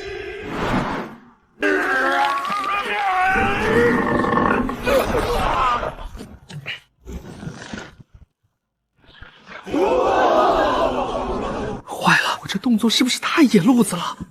万一考官鸡蛋里挑骨头，判我动作不达标咋办？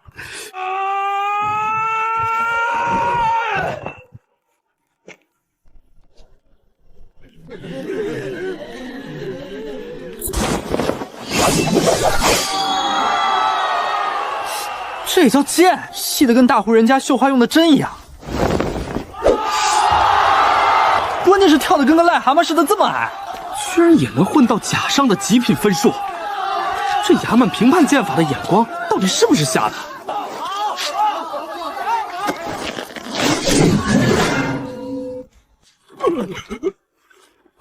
此等怪异的后生，是你们当中哪位大人的家眷子弟？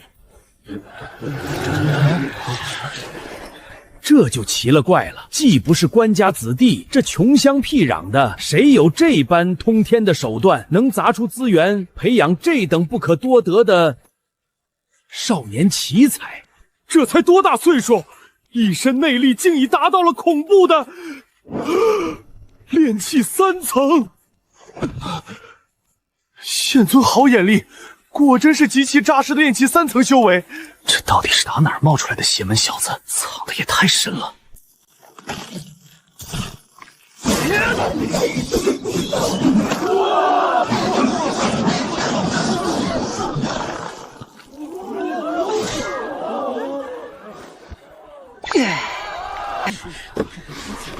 凭什么？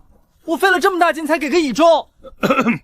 本官司马刚乃是这届科考的总主考，看在你这后生根国极佳，修为还算凑齐的份上，本官与4位同僚几经权衡，这才破格勉强给了你一个乙中的及格分。另外，你恶劣地损毁了朝廷重地极品青石地传，现责令你当场赔付白银100两修缮费。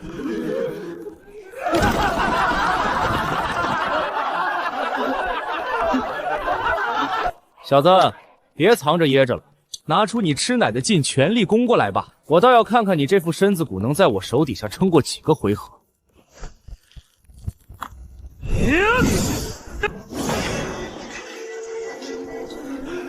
要出人命啦！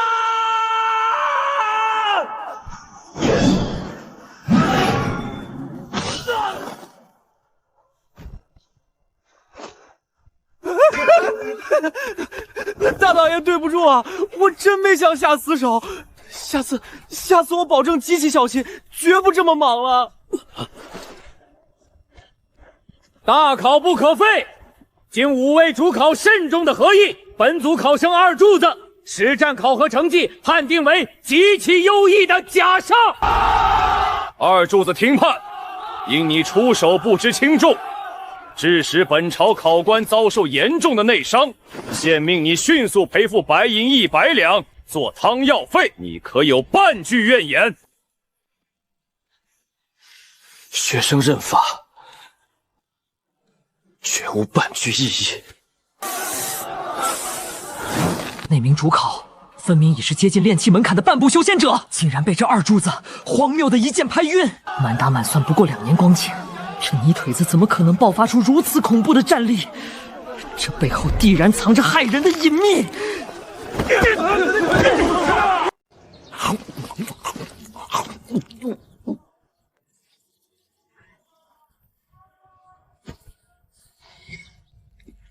这老参在葫芦里温养过，万一碰到懂行的老手，算出真实的年份，肯定会招来杀身之祸。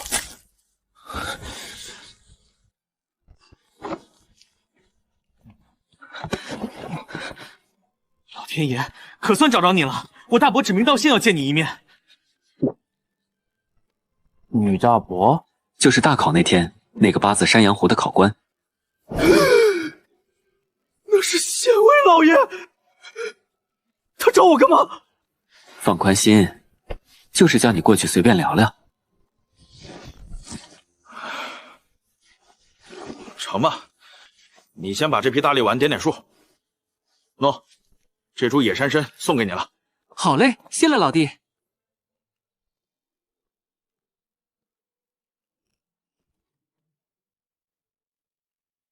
大伯，张二柱带到了。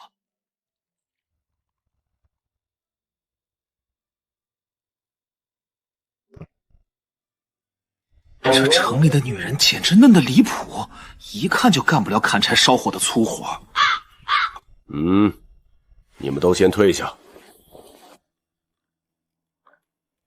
你就是张二柱？回县尉大老爷，小民正是。这泥腿子的剑法耍得跟跳大神似的，但那恐怖的爆发力却惊世骇俗。放眼年轻一辈，竟无一人能比得上此子。你这身底子打得还算凑合，只不过修炼的套路简直是一塌糊涂。完全是瞎猫碰死耗子。你这身本事究竟是师出何门？大老爷恕罪，家师早有严令，绝不许向外人吐露他的名号，还望大老爷海涵。既然你有难言之隐，本官便不强求。但是私传修仙秘法，可是掉脑袋的重罪。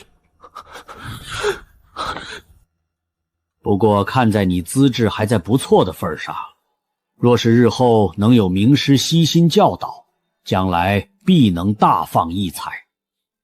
考取武举人也并非痴人说梦。老夫举荐你进入正武堂做教习，顺便精进武艺，你可愿意？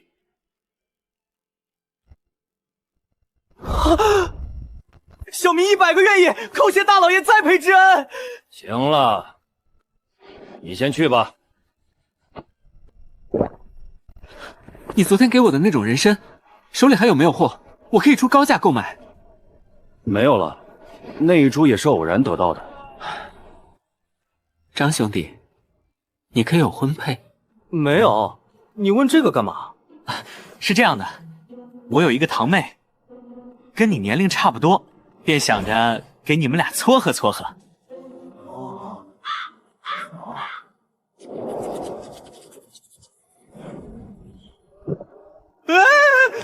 我年纪还小，暂时不想娶媳妇儿。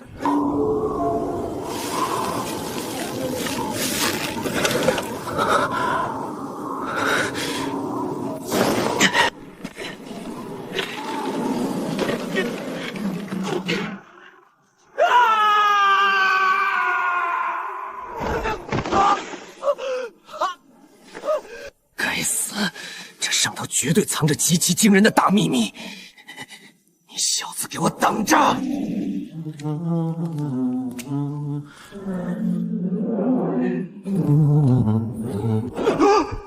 只要你肯拜入道玄宗门下，真正的修仙秘法任你挑选。官府那帮老爷只会拿你当挡箭牌。谁在说话？你躲在哪儿？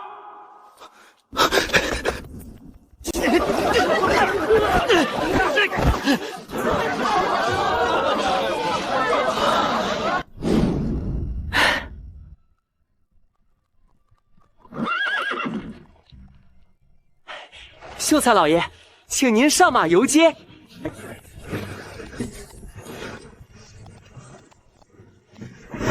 恭喜恭喜，张兄弟真是年少有为，前途无量啊！我在这世上受了10级宰猪狗不如的苦，直到今天才知道，原来我在这世上还有这么多极其热心的朋友。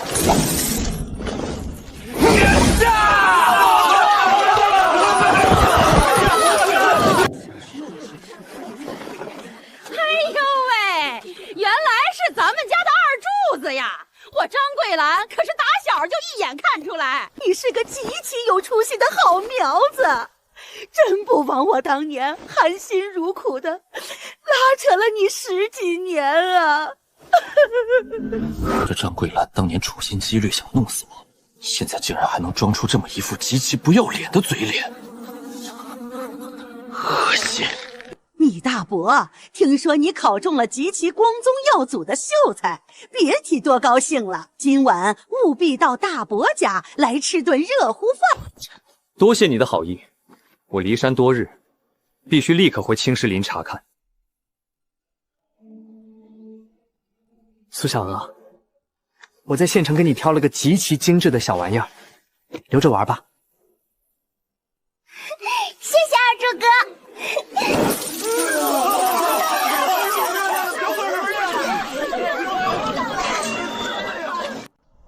有人来过，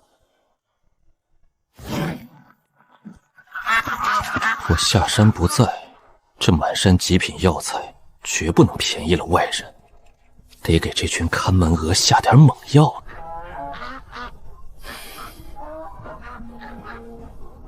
可惜这烫手山芋，现在万万不敢拿去城里变现。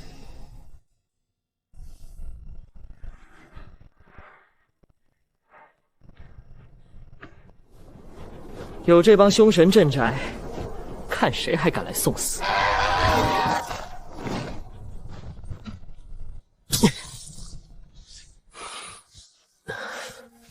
！20亩灵田已是极限，余下的荒地全种野山参，只要不断种葫芦水，熬上8年就是100年极品。东家，100参新果早备齐了。只是这青石岭险峻，实在送不上去。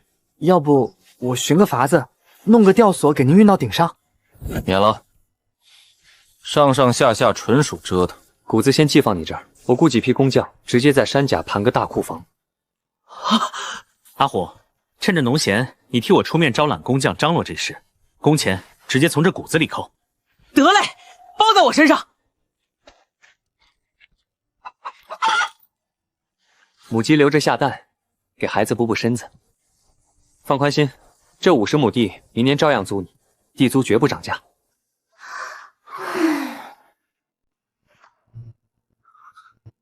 原来这才是天下的真面目。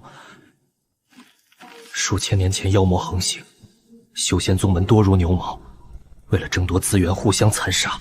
师父传我仙家功法，这可是掉脑袋的死罪。这份恩情，来日必当涌泉相报。可惜功法残缺，顶天了只能修到炼气10层。如今民间功法早被朝廷焚毁殆尽。唉，想走明路拿到高阶修仙之法，唯有去拼一把武举了。敢问前方可是张秀才？正是在下，二位有何贵干？在下丁家庄丁秀，这是舍妹丁香，奉我家庄主之命，特邀张公子前往毕庄一叙。丁家庄，传闻富甲一方，权势完全不亚于司马家。单单这张帖子，就抵得上寻常百姓半年的开销了。承蒙庄主厚爱，两位前面带路。眼下已入秋冬，你们这片稻谷怎么还没下地收割？张公子有所不知，这是我们丁家庄独有的招牌猫牙米，整个三阳郡可是供不应求，连县城最大的鸿雁楼熬粥酿酒都非它不可。这可是我家老祖宗亲手改良的灵种，必须吸足10个月的天地清华才能出土呢。世道艰难，竟然还有这种世外桃源，家家户户都能管饱吃穿。这一路看过来，家家户户都不落锁，你们就不怕进贼吗？丁家庄从没出过小偷，街坊四邻都是沾亲带故的，门上挂把锁，那叫把乡亲当贼访，太寒人心了。这番道理，我还真是破天荒头一回听。张兄弟，且稍后片刻，趁着这日头毒辣，容老夫斩草除根。土壤里藏着这么浓郁的灵气，这竟然是灵田。张老弟大驾光临，乡下地方没啥好招待的，添盘青菜，杀只老母鸡，咱们痛饮几杯。张老弟若是觉得好吃，临走时包上几斤，带回去慢慢品鉴。多谢庄主美意。这满桌子的饭菜竟然都蕴含灵气，品质简直能和我用葫芦催熟的极品不相上下。可我跟丁家庄素昧浮生，他这般隆重款待我，到底图什么？见过家主。张兄弟若是不嫌弃，不妨在庄子里游玩几日。老夫俗务缠身，就劳烦沐风、王英两位兄弟带我陪你在庄子转转。张二柱这白眼狼，你在这破山上到底藏了什么见不得光的秘密？少废话，干活！丢人现眼的玩意儿！这狼心狗肺的东西，当年就该敲碎他的骨头，再扔出家门！闪开！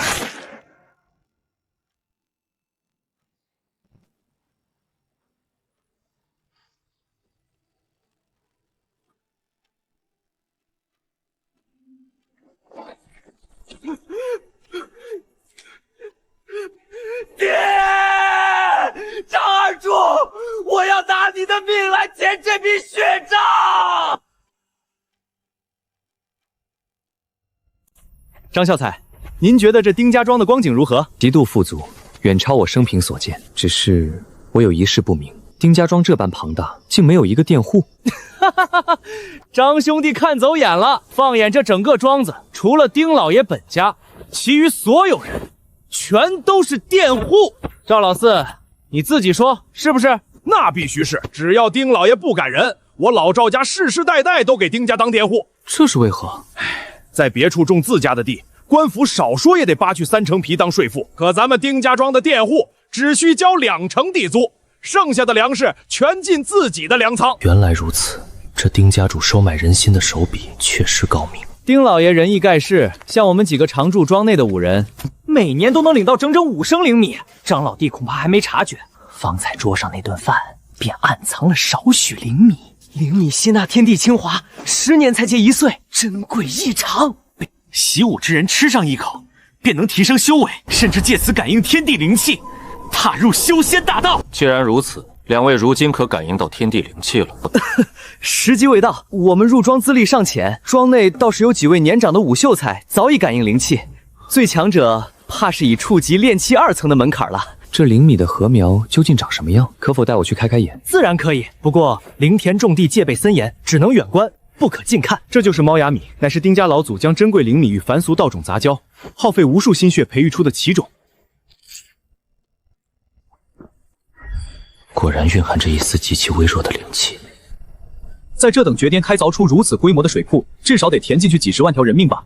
几10万倒不至于。丁家初代家族乃是一位高高在上的筑基期大能，他老人家施展土系无上术法，一人便抵10万精壮。当然，这水库也是丁家数代人前赴后继，征调上万民夫，才彻底竣工的伟业。丁家祖上竟出过筑基期大能，千真万确，族谱上白纸黑字写着。只可惜岁月无情，自那以后，丁家再无筑基出世，举全族之力劈山引水，福泽后世，这等气魄，令人叹服。这湖水清冽至极，张兄弟尝尝，整个丁家庄都靠这湖水养命，水里渗着微量灵气，常年饮用足以脱胎换骨。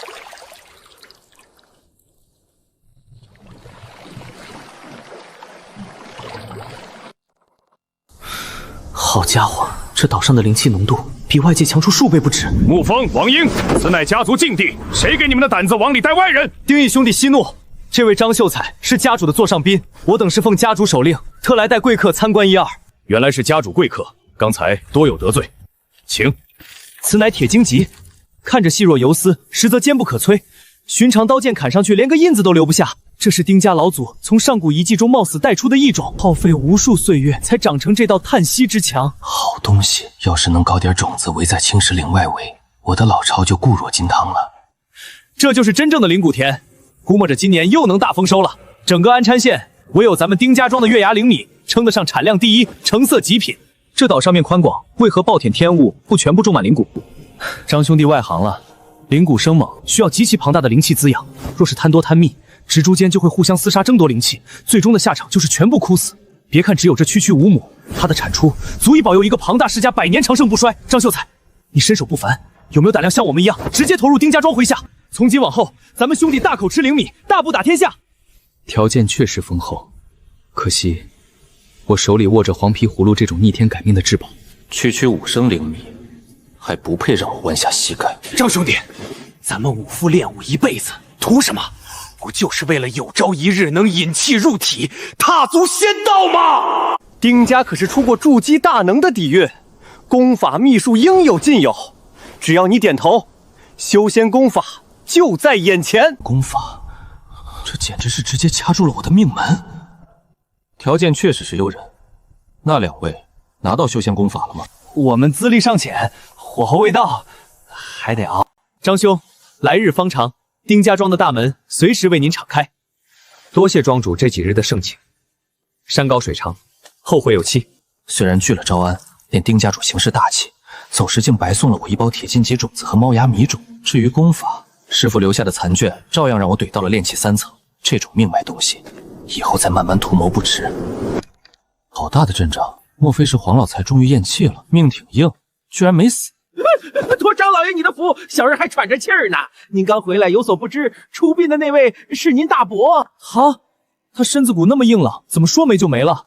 哎，听说是半夜上山刨地，硬生生被滚下来的巨石给砸成了肉泥。如今这世道邪门的很，您一个人住在青石岭上，可千万当心啊！多谢提醒，去大伯家探探虚实。大伯这一倒，苏小娥的日子怕是难过了。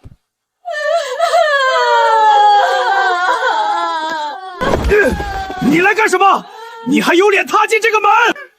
收起你这副嘴脸，你爹的死与我无关，再敢用这种眼神看我，后果自负。你这个……看来我不在的这几天，有不怕死的毛贼上门送人头了。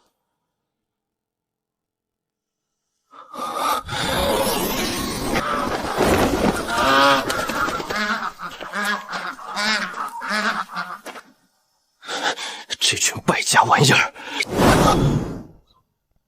自从为了葫芦灵水滋养的草籽，他们就再未下过蛋。这颗散发着妖气的诡异巨蛋，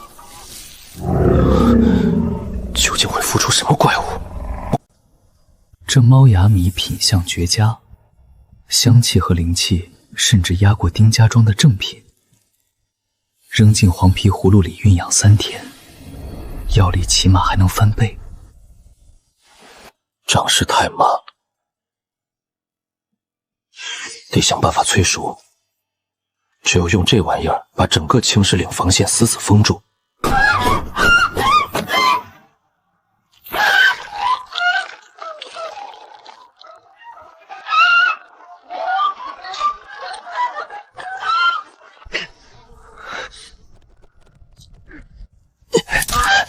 好霸道的杀伤力！这大鹅的力气绝对不输寻常武夫，照样被搅得皮开肉绽。这防线若是布在灵身地周围，就再也不用担心我不在的时候有人上来了。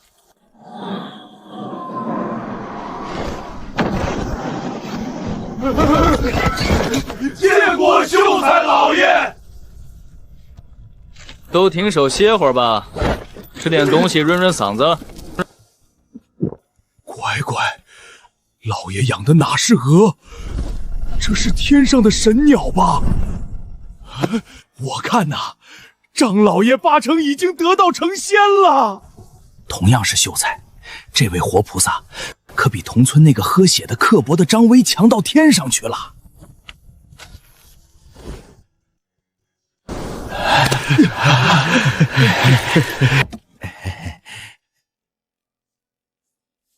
这排场够大的，过年也没见你这么破费。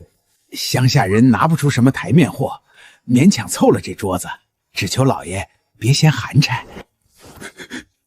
张老爷，小人斗胆求你一件事儿，我想让家里的小娃习武，求您开恩，帮个忙保荐到武堂去。我现在给不了你准话，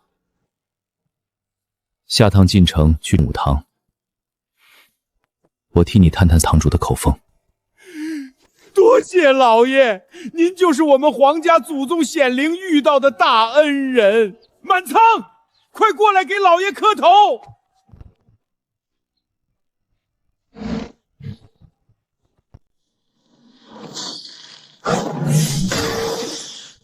书上吹许需苦练10余年，我仅用1月便已大成。有炼气3层的修为打底，这些武功根本没有难度，威力还能成倍飙升。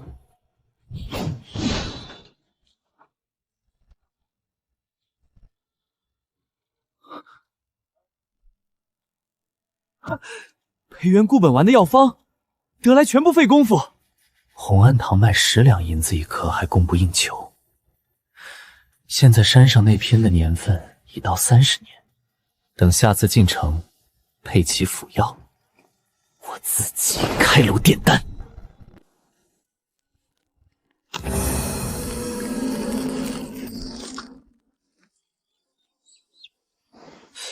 熬了足足2个月才出来，除了块头大一圈，也没啥特别的。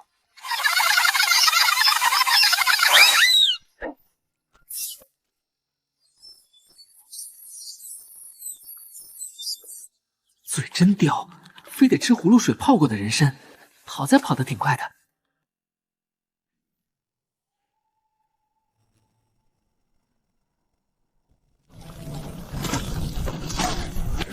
去年冬天到现在，老天爷没下过1滴雨。得亏我青石里那口山泉还没干涸，不然这破日子真没法过了。这一路都是为了水源在拼命啊！我的天，这位就是传说中的张秀才。错不了，就是在考场上一剑将考官掀飞出去的那尊杀神。就是砸了考场还欠下200两银子天价巨款的那位吧？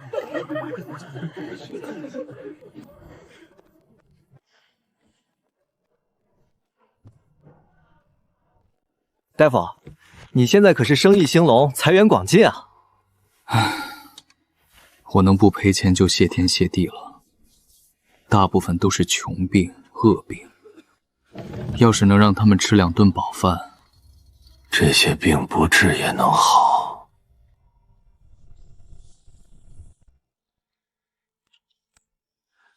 账上结余328两白银，还是全部砸进培元固本丸。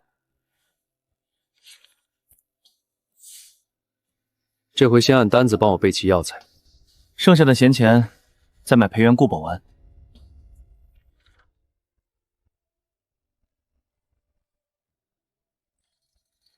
这些药材再加上人参和肉苁蓉，正好是培元固本丸的方子。你打算自己开炉配制？手里刚好压了几株老人参和肉苁蓉，随手配点出来试试水。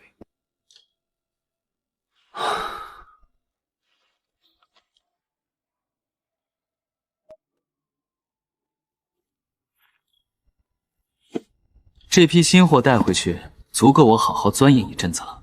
哈哈哈哈！爷，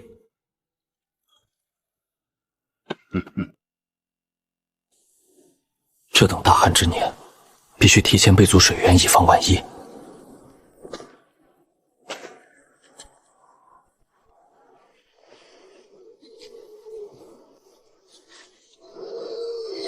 哒！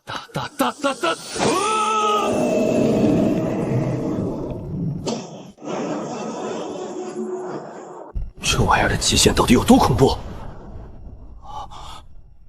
吸了这么久，竟探不到底。天快亮了，这等异象若是被人撞见，必生事端。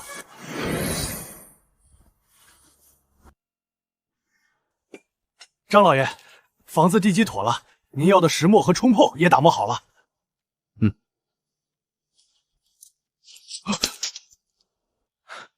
不用客气，来年可能还要找你们这班兄弟干活。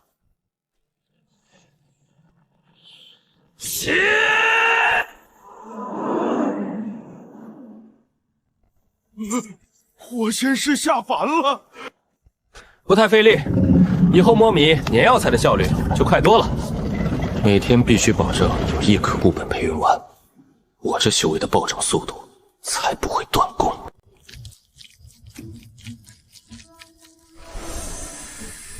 20年份的参，经黄皮葫芦酝养3日，药力竟丝毫不输正品培元聚本丸。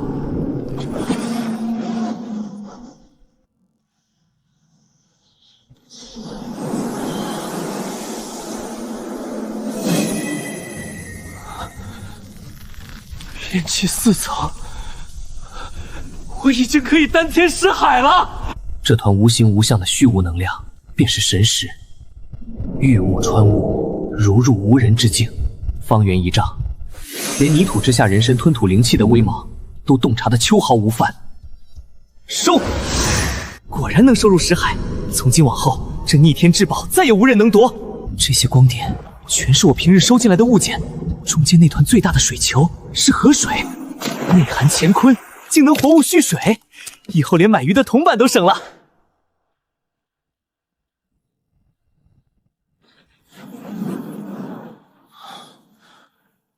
苦熬1月才修成这火球术，威力道行，连这顽石都能烧化。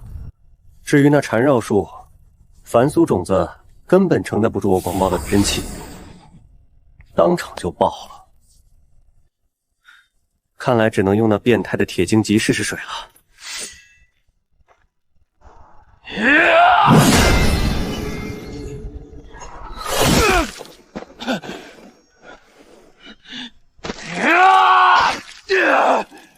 区区死物也敢弑主！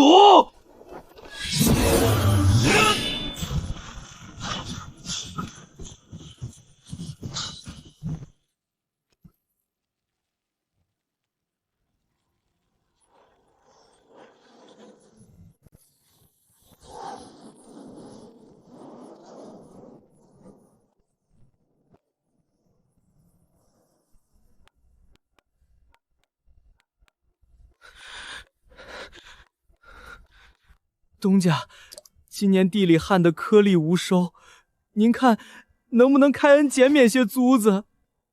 县衙那边可有减税的布告？户税、人头税、阳光税一个子儿都不能少，只说准许延前2年补交。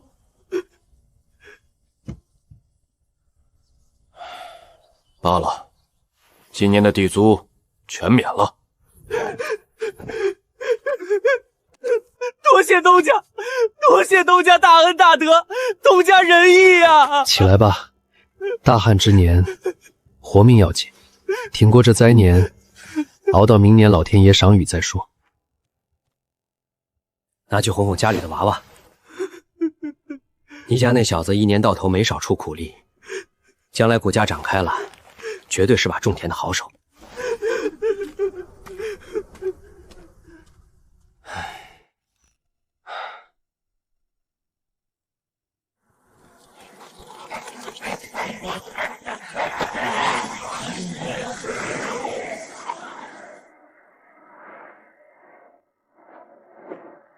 寒冬未至，便已是一子而食的人间炼狱。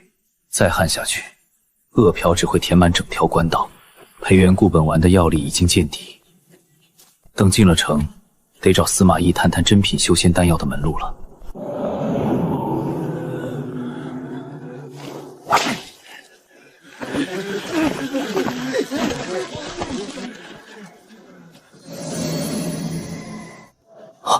好重的煞气！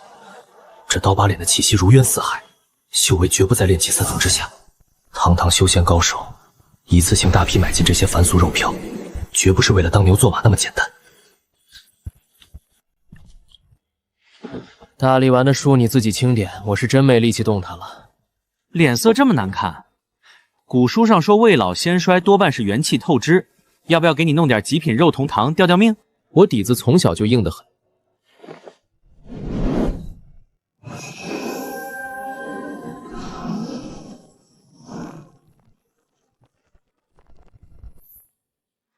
一共6530粒，已经修出了神识。凭你这等修为，若去考武举，绝对是三阳郡绝对的史无前例的最年轻举人。虚名罢了。行吧，你比我还胸无大志。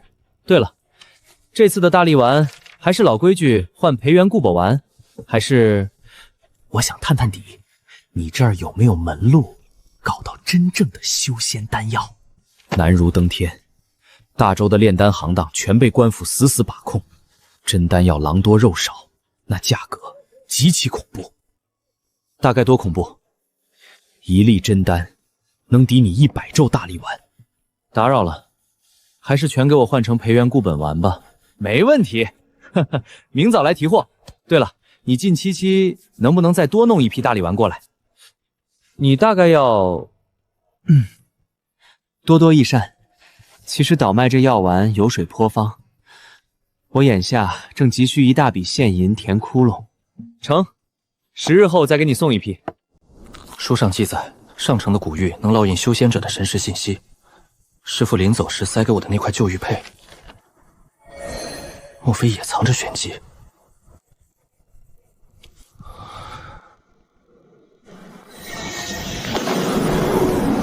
糟了，断开！快停下！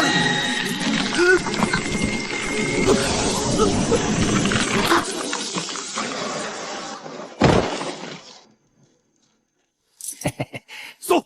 哎，多军章的后生，可惜命薄，给他点东西，算积点阴德吧。老子意识清醒的很，就是全身瘫痪。我真是多谢你们大发慈悲，还知道给我留点东西。还有游丝气儿，身子没僵，趁热赶紧拖走。后背皮都快磨烂了，这2个屁贼连接石头都不绕，荒年抢活人，到底图什么阴险勾当？难道要拿人肉做包子？好在神识重聚了一丝，手脚能动了。等老子能翻身，非活剥了你们一群败类！12句，一句1声稻谷，共1斗2升。都轻着点儿，别在地上死拖，把品相磕坏了就不值钱了。全给我扛进洞去！是集市上大肆买人的那个刀疤脸，炼气3层。好在我神识内敛，他察觉不到，继续装死探敌。把今日的仙货和之前的全堆进内洞，后天铁狮舵主会亲自降临，携一缕旱魃大人的本命尸气过来。这些凡俗肉体，只要沾染半点旱魃尸气，不出2月，必将蜕变为无坚不摧的僵尸。老大，这具好像还有心跳，没死透。管他断没断气，沾了尸气全是一路货色，扔进去。平白无故被拖拽一路，还想拿老子炼僵尸？只要熬过今晚恢复巅峰，你们一个也别想活！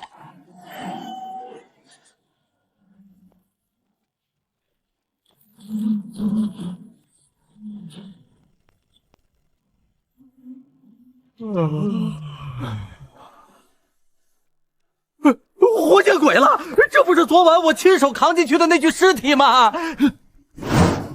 诈尸了，那就再把他大卸8块！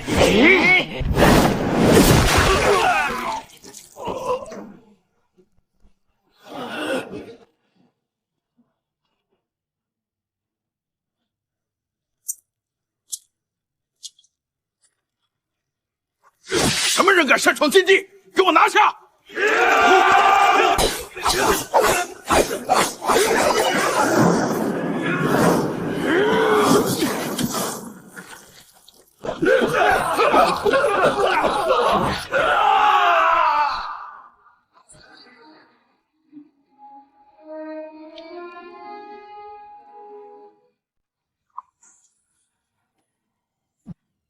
你是张秀才？考场上一招重创考官的张秀才，你的凶名，整个安城县武道圈子可是如雷贯耳。认出我了，那今天连只苍蝇都别想飞出去。不管是谁花钱雇你，还是你瞎猫碰上死耗子，我劝你立刻掉头滚蛋，全当没来过。有些通天的势力，绝不是你一个小小武人能沾染的。敬酒不吃吃罚酒，你是铁了心要找死！隐身符，上次老子没修出神识被这招唬住，今天你还敢班门弄斧？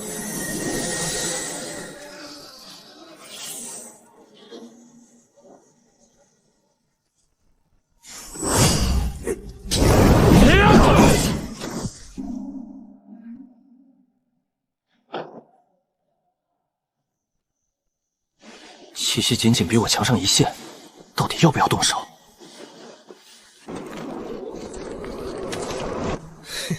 管他是不是硬茬儿，大不了骑着大鹅飞天遁地。他们这2条腿的，还能长出翅膀来追杀我不成？往奇书看过去，走在前面的中年人底子极厚，起码有炼气5、6层。应聘纯属找死，得用兵书上的出其不意。敢问前辈，可是铁狮舵主尊驾？李大把那废物死哪儿去了？李爷正闭关冲刺紧要时刻，特命小人在此恭候前辈大驾。算他有点眼力劲儿，带路吧。前辈您请。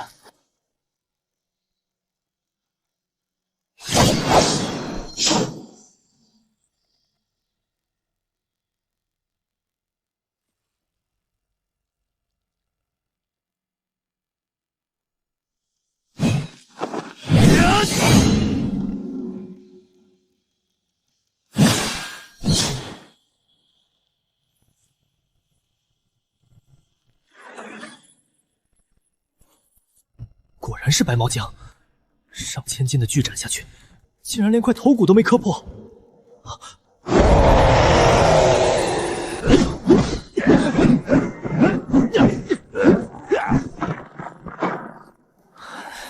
够劲，但这怪物根本不知道疼，老子肉体凡胎跟他换血，纯属找死。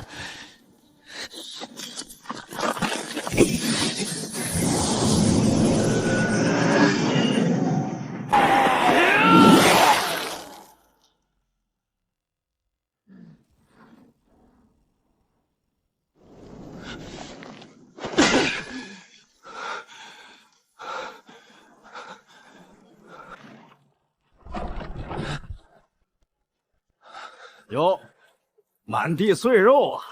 兄弟，手够黑的。这要是报到衙门，你要是掏点银两，这事儿就算过去了。老大，瞧这脸熟的，这不就是前2天荒路边让咱们扒光的那个死鬼吗？看来兄弟命硬得很啊！既然还喘着气儿，那今天咱们就再送你一场。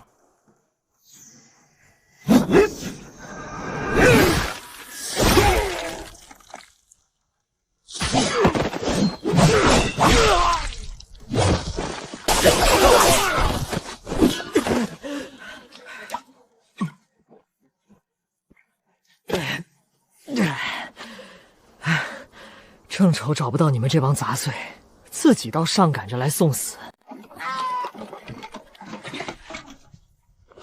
东家好。快入冬了，地里连根毛都没长，还费这劲浇水干什么？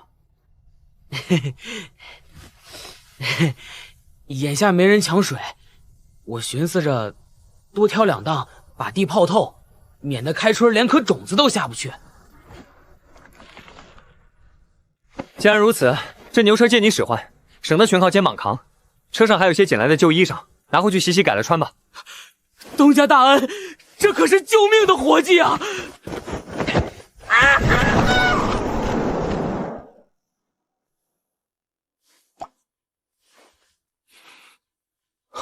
是血魄丹，但这玩意儿是用活人血肉生生熬出来的，100条人命才出这1颗，阴邪至极。朝廷那帮尸位素残的狗官只顾着捞油水，任由这些魔道余孽祸害苍生。少发牢，看看剩下这2样。这黑瓶极度危险，恐怕封的是旱魃尸气。我替你暗中转交县衙，这等煞物你切莫私留。拿去。顺带问一句，这大汉莫不是旱魃作祟？绝无可能，能赤地千里的旷世巨魔，吹口气咱们就化成灰了。就算是我家曾出过的筑基期大能，施法极限也不过100丈。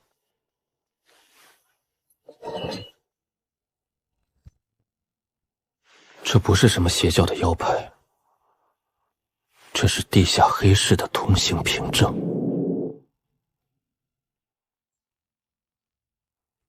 拿着它，找到隐秘入口，对上暗号，黑市大门便为你敞开。暗号我可以透给你，作为交换，替我搞定100石救济粮。成交。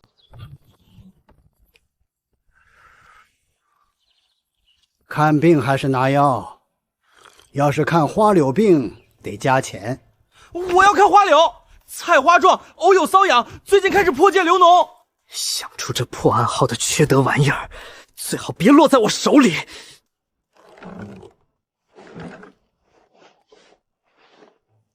行了，随我进内堂脱裤子验验。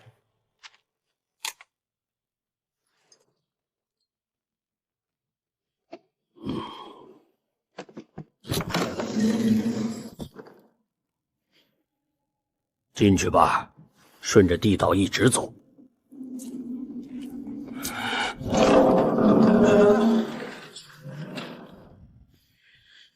入场费，每人10两现银。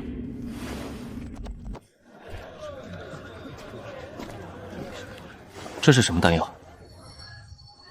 行军丸，2两银子1颗，一丸下肚顶得上1斗大米，买10送1，包管饱。修仙者将3斗米炼成1丹，倒也方便。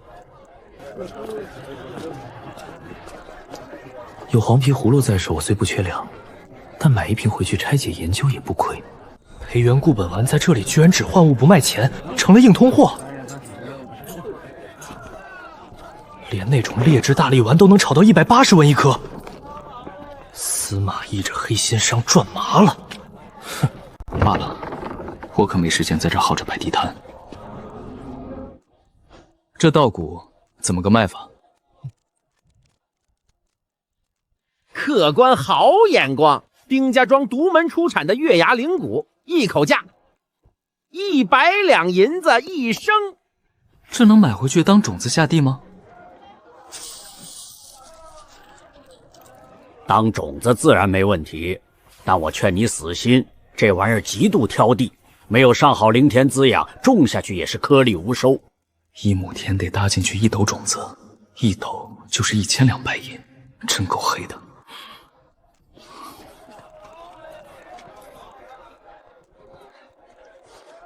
那旁边这些凡俗粗粮怎么走？100斗售价500两白银，一手交钱，一手拿票，自己去县衙粮仓提货。县衙？没错，直接找官仓提粮。黑市的手居然能直接伸进官家粮仓，这后台真是硬得通天。买灵谷加上老司马的100斗，得填进去1500两，我得搞点快钱。你这儿收不收硬铜屑？收，不过你这灵枣成色勉强，灵气远不如月牙灵米，顶天了只能给你20两1升。成，今天没带足货，改日再来交易。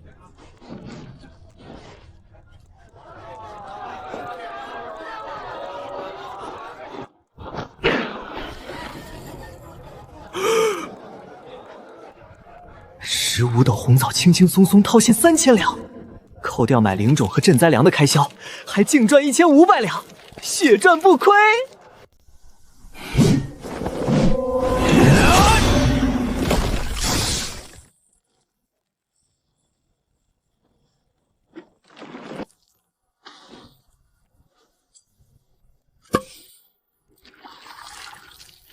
有这葫芦逆天改命，黑市这挑剔的灵谷1年内绝对能催熟，这可是条滚雪球的暴利路子。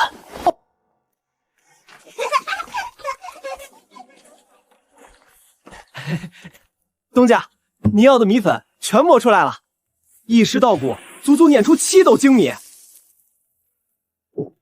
还剩这1大桶米糠。规矩不变，这1斗稻谷是你的工钱。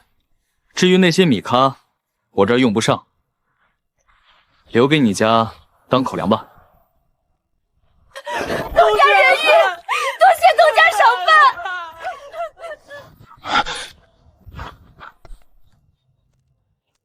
你既然已经摸清了黑市的门路，怎么还上赶着往我这破医馆跑？黑市那帮吃人不吐骨头的鬼地方，懒得多跑。以后大力丸的生意还是全盘交给你，顺道给我号个慢。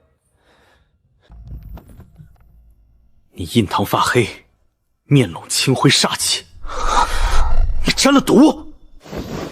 多半是上次跟着僵尸死磕留下的。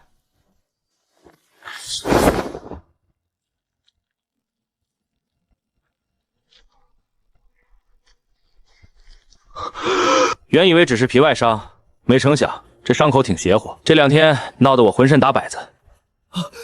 你这是中了要命的尸毒，再拖下去，下次见面你长出的就该是獠牙了。我偏要给你熬一锅拔毒汤洗髓。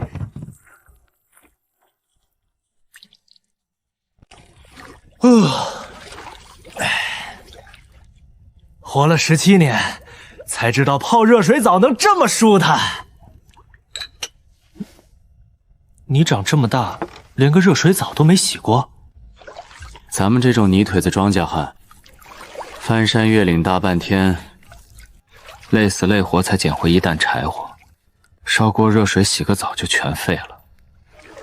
谁家敢这么败家？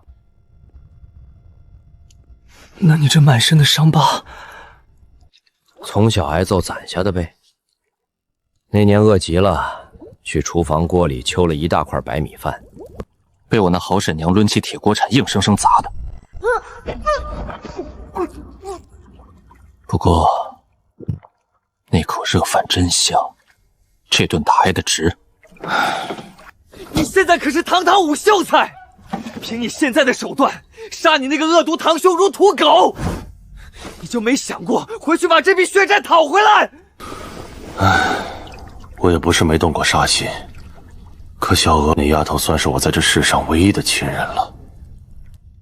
罢了，等小娥出嫁有了归宿，再来清算这笔账。有知觉吗？疼不疼？没感觉，木的。这尸毒寻常草药压不住了，你再去趟黑市，去问问有没有真正的解毒丹。掌柜的，店里可有品级够高的解毒丹？现货没有，想预定就得交定金，而且只认培元固本丸或者天才地宝，黄白之物免开尊口。这可是邪教拿上百条人命生生熬出的邪物，拿来换命刚好。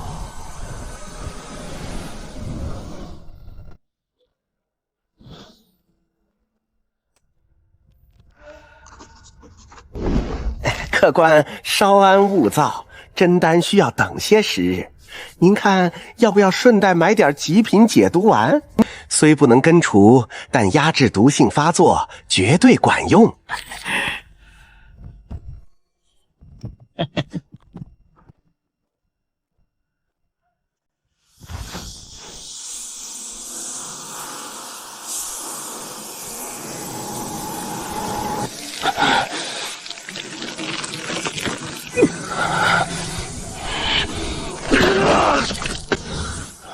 终于知道疼了，靠着解毒丸硬扛，再加上我的回春术洗炼，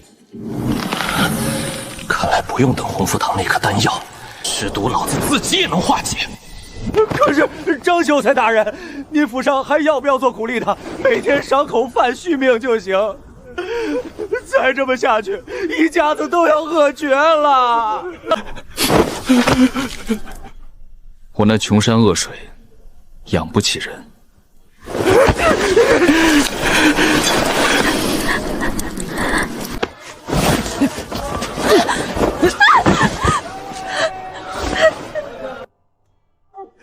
人您过目。我老婆也身板结实，下地犁田、洗衣做饭，样样是把好手。您就带走我们吧，只要给口吃的，别让他饿死就行。这帮人再耗下去，全得变成路边的枯骨。罢了。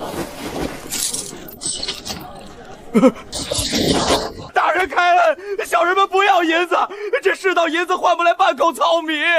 只要您能赏口饭吃，做牛做马绝无二话。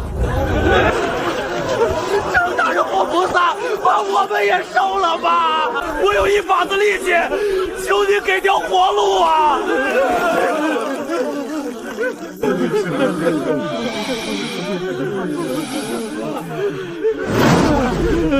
行吧。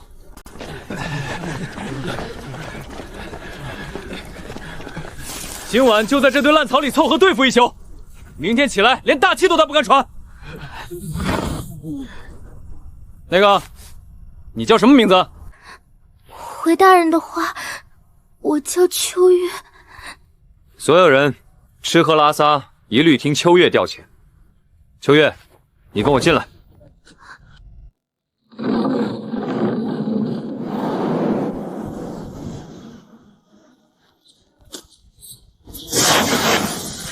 装满，拿出去分了，给大家垫垫肚子。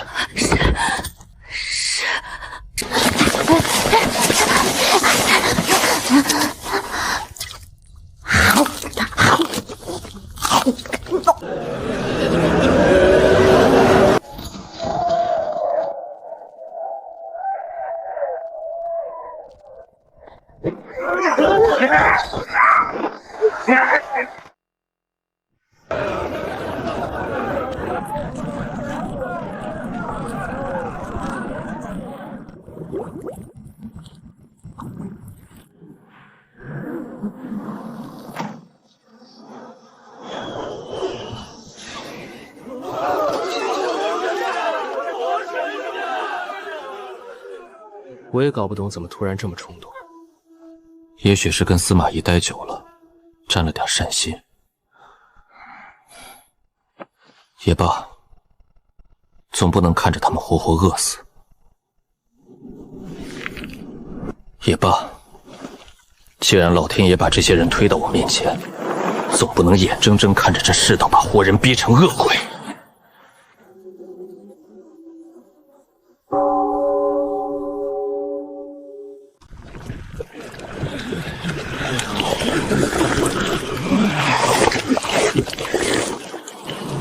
300多张嘴，得赶紧开荒种地，让这些人劳动起来才有吃住。就地挖土捏砖盖房，顺道把地势高的地方刨成一口大蓄水池，开春正好能引水浇灌山下这几十亩荒田。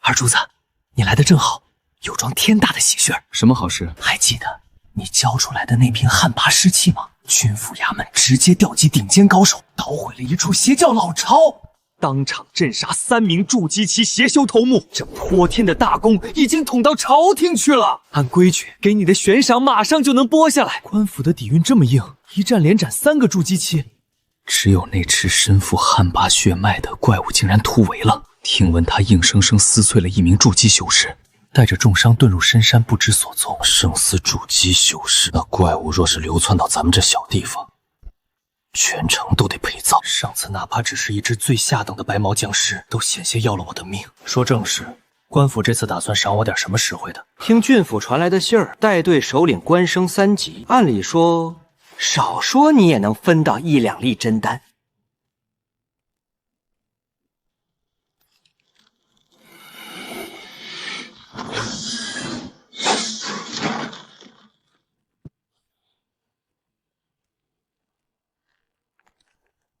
湿度拔得差不多了，这真气外放的火候勉强能看。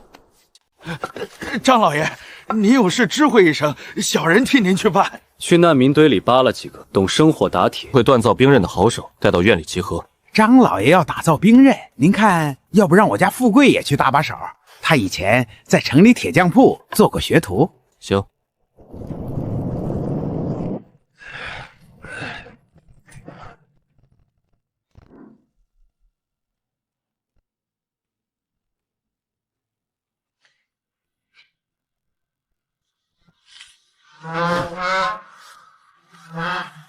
这批兵认成了，若能人手配齐，再加上这大白鹅的绝对制空权，日后谁敢来这青石岭撒野，老子从天上就能把他们全钉死在土里。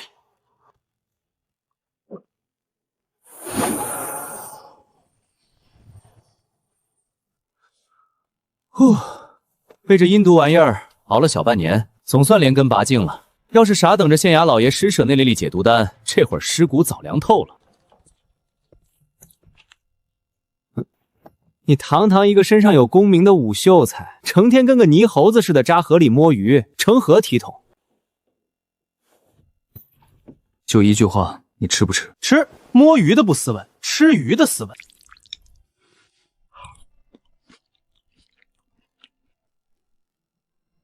嚯，你们城里人真会吃，辣成这样，不来口烧酒鸭呀？不沾这东西，纯属花钱买罪受，还不如灌2口蜂蜜水痛快。你上次托我打听青石岭旁边那片荒山的地契有着落了，谁家的产业？县太爷名下的地。县太爷，我这种泥腿子出身，连县衙的大门朝哪儿开都摸不到，拿什么资格跟知县老爷买地？别急着丧气，还有桩消息。你上次提供僵尸线索的论功行赏批下来了，确确实实是一粒真丹药。真发到县衙了？发是发到了，但你也别惦记了，那玩意儿你8成是拿不到的。凭什么？因为丹药发到县衙，被县太爷家里的小妾弄丢了。也不是不给你，县衙给的话是什么时候找到了就给你。真打算自己开荒？眼下流民遍地，难道眼看着他们饿死？我准备在山巅修一座水库，把青石岭后方那片荒山全数吃掉，改造成良田。认识你这么久，难得见你眼里有活气。也对，你骨子里就刻着对土地的贪婪。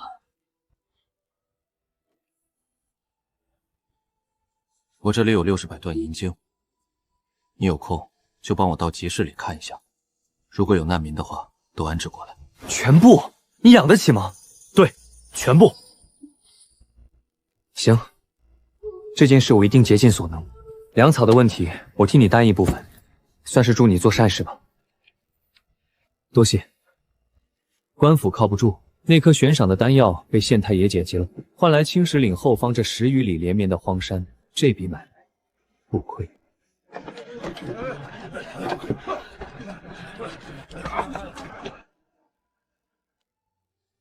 办事果然利索，有黄老财帮忙管理，我也能安心回山上修炼了。铁荆棘已经种满1圈，月牙灵米也快可以收了。只是这蝗虫越来越多了。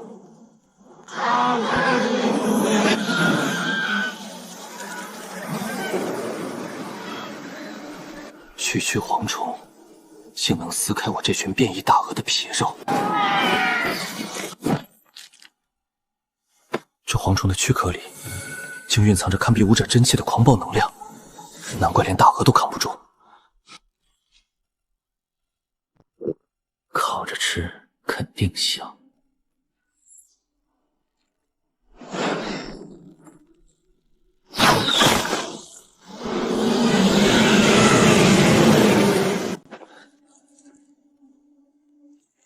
烤着吃肯定香。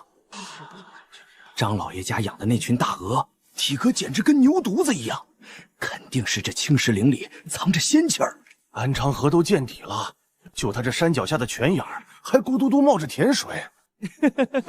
老黄，你可把肠子悔青了吧？这么一座聚宝盆，让你卖了？宝山再好，也得有那个硬命去扛。我这是花钱买命，不亏。祖辈传下来的规矩，青石岭有吃人的大蛇，谁碰谁死。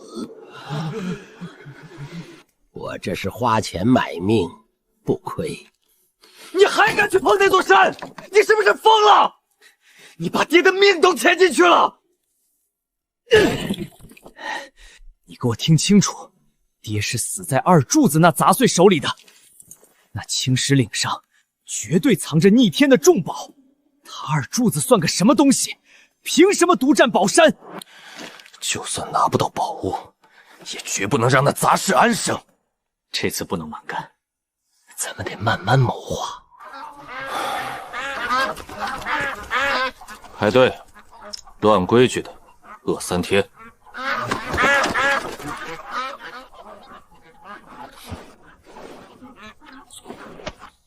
这些大额生灵物吃多了，脑子越发通透，虫灾越来越邪，必须用猛药把这批空军的战力喂出来。张秀才，张老爷，官差来了。王大人，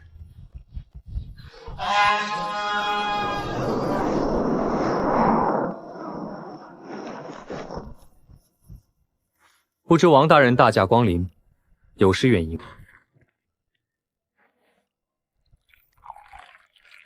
山野粗人，没什么拿得出手的。大人喝口凉茶润润嗓。王大人今日亲临这荒山野岭，可是县衙有差遣？张秀才，青州各郡大面积爆发变异蝗灾，难民如潮。县尊大人昨夜紧急签发手令，全县40岁以下有功名的武秀才，必须即刻接受强征，随军抗击蝗灾，平定匪患。救急如救火，所有人明日午时到县衙集合。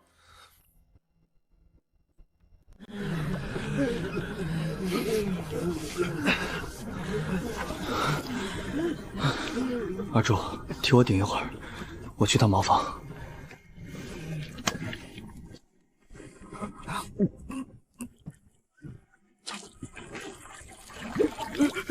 多谢青天老爷赏命。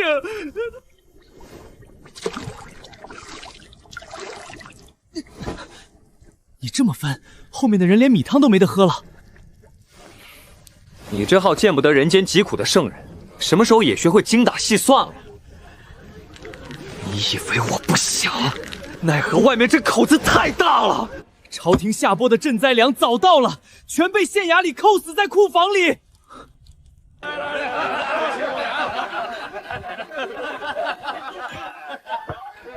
望气术扫了一圈，20个武秀才，才3个刚摸到炼气期的门槛。哼，张威那蠢货竟然也炼气1层了。废话少说，在场所有人分成20个小队，即刻出城，去刘军营里强征民夫灭蝗。官府定下规矩，参与灭蝗的管饭，县衙下拨2斗粮草。100斤的账，到手直接克扣了2斗，这点烂谷子，只够招揽200个人当炮灰。就这副样子去灭变异蝗虫，简直是给蝗虫送加餐。得先让他们吃饱。全体原地休整，挖灶做饭。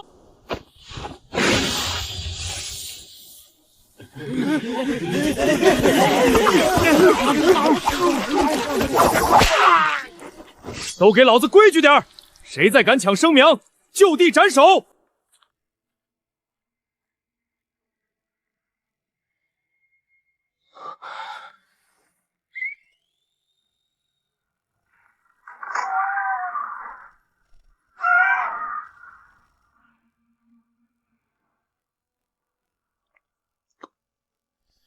老天爷，这鹅肥的跟猪一样，一口大铁锅绝对炖不下。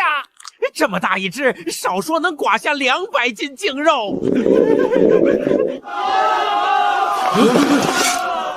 这巨鹅身上散发出去的凶悍灵气，只怕我连它一翅膀都扛不住。这个姓张带队长实力深不可测，绝不能惹。张爷，这粥熬出油了，小人这儿带了点好肉脯，您将就着对付2口。张队长，尝尝在下备好的干粮吧。诸位的好意心领了。我包裹里只剩下几颗柿饼红枣果腹，各位也尝尝。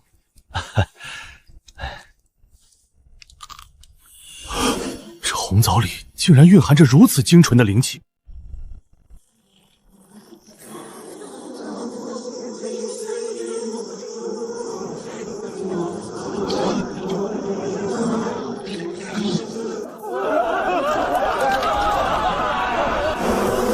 全给我站住！紧跟在我身后往前冲！捕快，你在后方压阵，胆敢后退半步者，杀无赦！得令！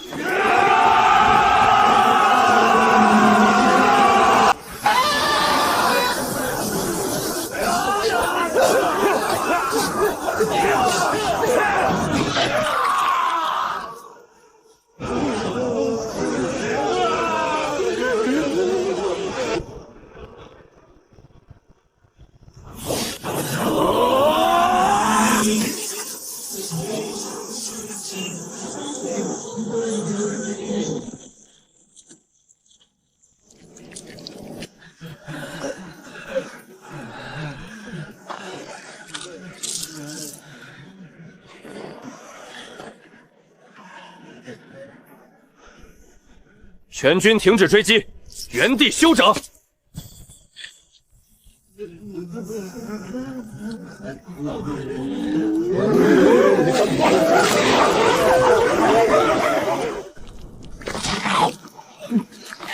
弟兄们，跟着张队长，有肉吃，有活路！走，找下一波虫子干去！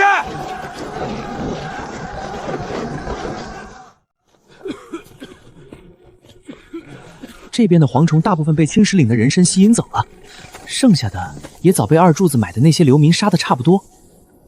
我这算白捡了个大便宜。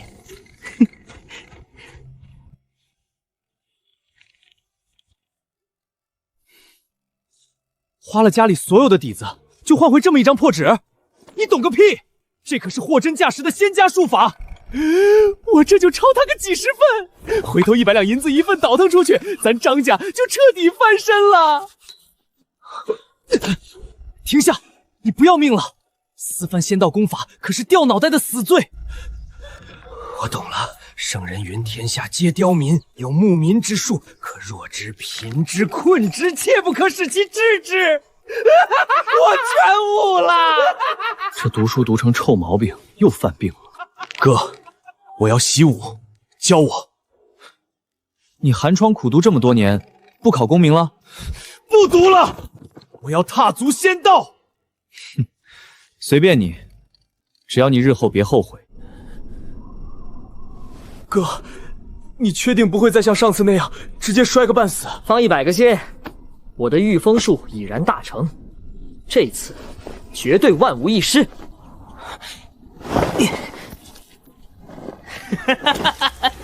老子终于上来了，张二柱，你的死期到了！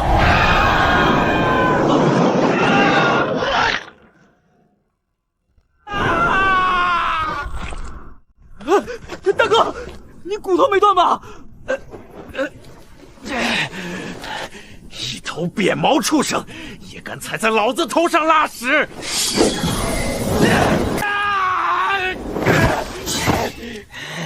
老子今天非剁了你这头畜生不可！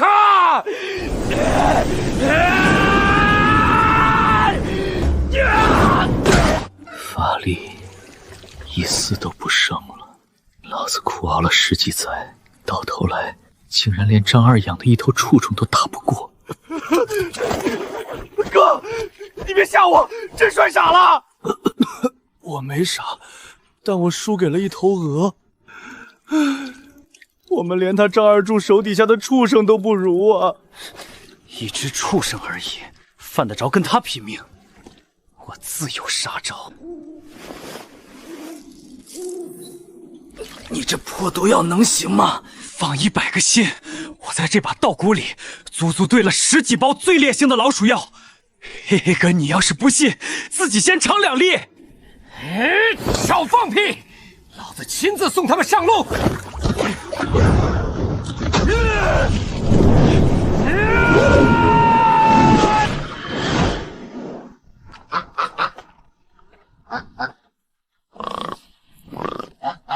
一丝灵气都没有的剧毒垃圾，当本鹅是饿死鬼投胎吗？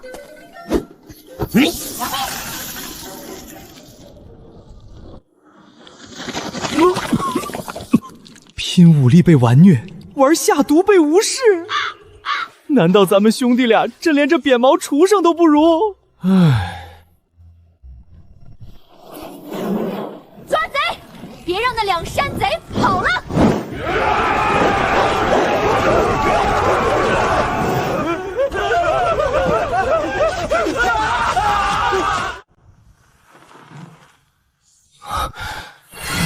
这超大虫群里，5寸长的变异蝗虫起码有100只，硬拼的话，我手底下这1000多流民至少得死一半。张队长，这阵仗太吓人了，咱们该如何应对？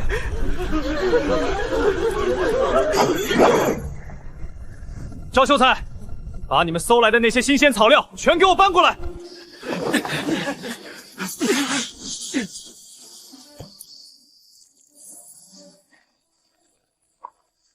把这些叶子均匀撒在柴草之上，所有人立刻退到外围深沟隐蔽。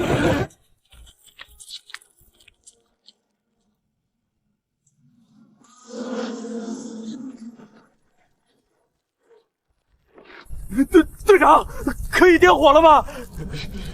再等等。好恐怖的压迫感，这大虫王已经初具妖气了。该死！包围圈还没缩紧，快把所有火把全扔进去，封死外围！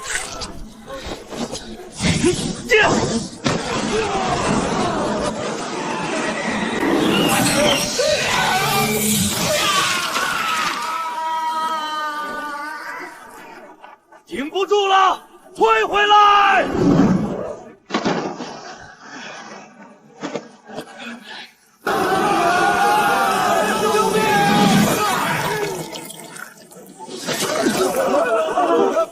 全体向我靠拢结阵！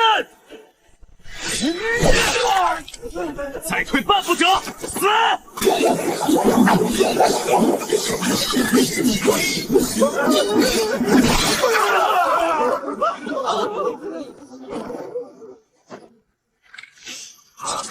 这畜生的爆发速度太恐怖了，体内剩下的真气只够斩出最后一次剑芒了。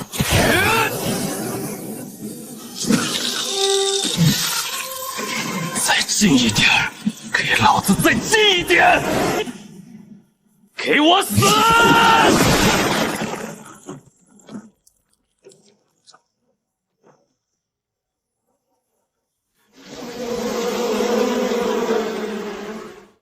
这虫王肚子里全是金黄色的虫卵，灵气充沛惊人，恐怕半只脚已经踏上化妖的门槛了。想吃？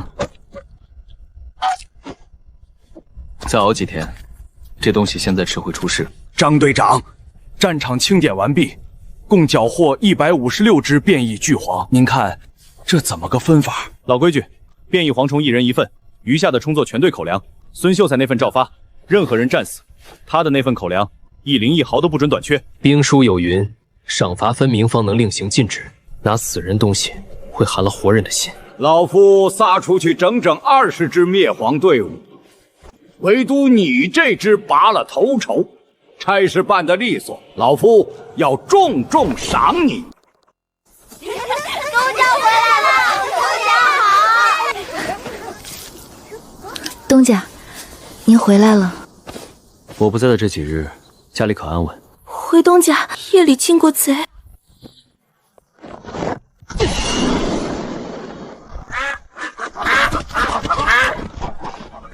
还好没人上来过山上。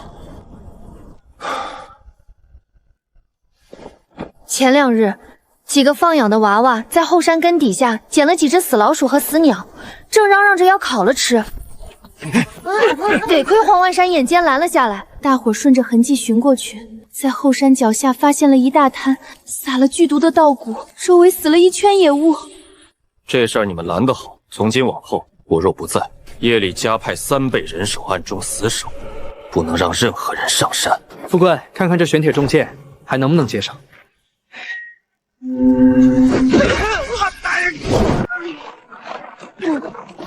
哎呦！张队长，这帮人刚吃饱就开始生事了，咱们接下来往哪儿走？就地休整1日，明日破晓拔营进发黑山镇。二柱子照搬兵书，将1000多人分为甲类战斗人员和乙类老弱病残，设立5长、10长、100夫长，队伍瞬间井然有序。几个被五花大绑的流民跪在地上痛哭流涕，他们因进村抢劫被抓。张队长开恩，活菩萨饶命！罢了，我们这就是一时鬼迷心窍，再也不敢了。我从小受尽欺辱，也不想把痛苦加在别人身上，己所不欲，勿施于人。所有人都竖起耳朵听清了，跟我混，有肉吃。但若敢踏进百姓村落劫掠半粒粮食、杀人放火者，就地正法，绝不姑息。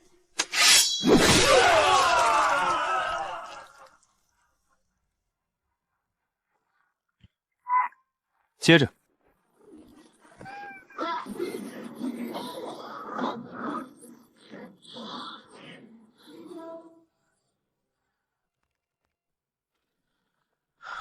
好霸道的底子，虚弱只是表象，他们体内竟已凝结出一股堪比高阶武者真气循环的精纯妖气，彻底脱胎换骨，进阶成真正的灵兽了。全都在炼气6层以下，连个压阵的高手都没有。看来今天这颗镇丹药，老子是拿定了。让诸位道友久等了。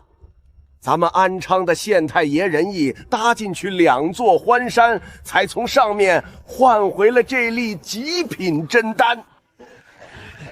县尊高义，掌柜辛苦，县尊大义，掌柜英明。被县太爷空手套白狼，强行换走2座荒山的倒霉鬼，就是我啊！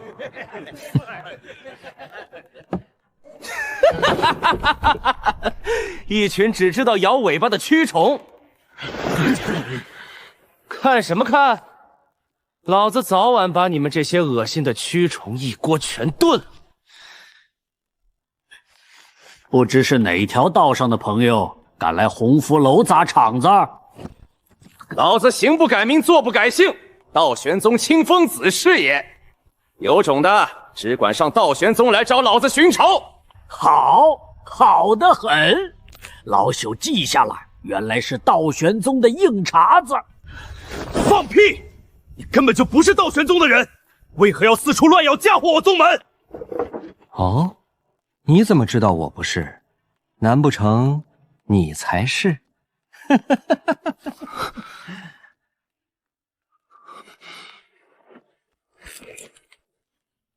不错，在下才是正主，道玄宗清风子。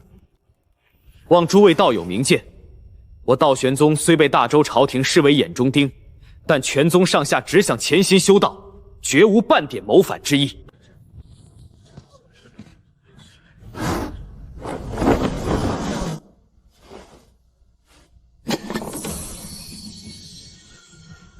起拍价1000粒培元固宝丸，2000粒，2800粒。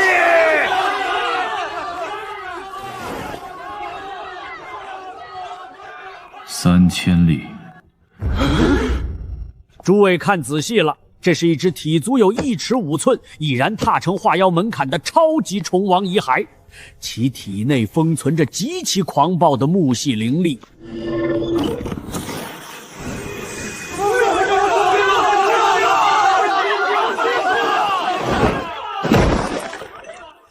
这玩意儿可是给我那2头大白鹅晋级用的极品猛药。哼！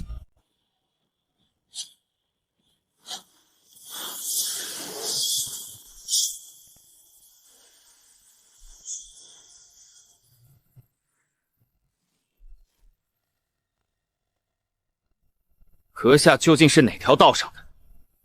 为何要冒充我宗门，四处煽风点火，挑拨官府？你们道玄宗的人就跟地老鼠一样，藏得太深了。我要是不下点猛药，你怎么肯乖乖从现身呢？就算是要找人，也用不着这等下三滥的脏手段吧？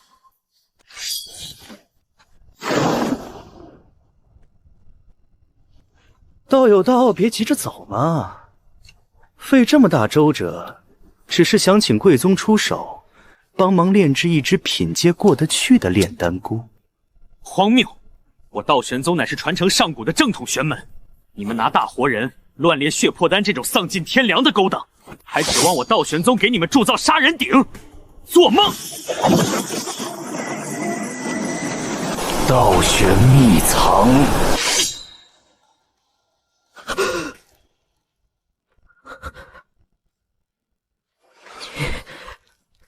你手里真的有道玄秘藏的下落？我早说了，只要筹码够，天底下就没有谈不拢的买卖。说，你到底知不知道秘藏在哪儿？我们教主自然是捏着线索，不过你该不会天真的以为，单凭帮我们打一口炼丹炉，就能换走这么大的机缘吧？这规矩我自然懂，区区一口炼丹炉不过是举手之劳。阁下想要什么规格的，报个尺寸，1月之后我亲自交货。痛快！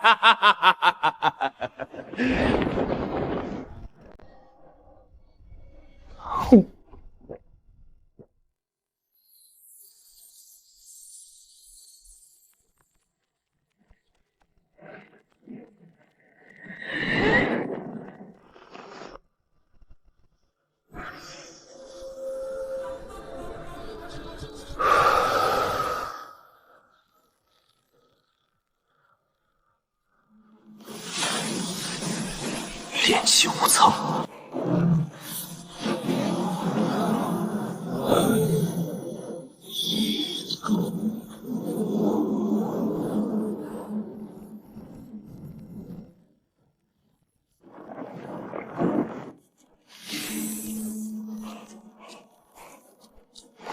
神识暴涨，3丈绝对掌控，哪怕闭上眼，这范围内也没人能偷袭我了。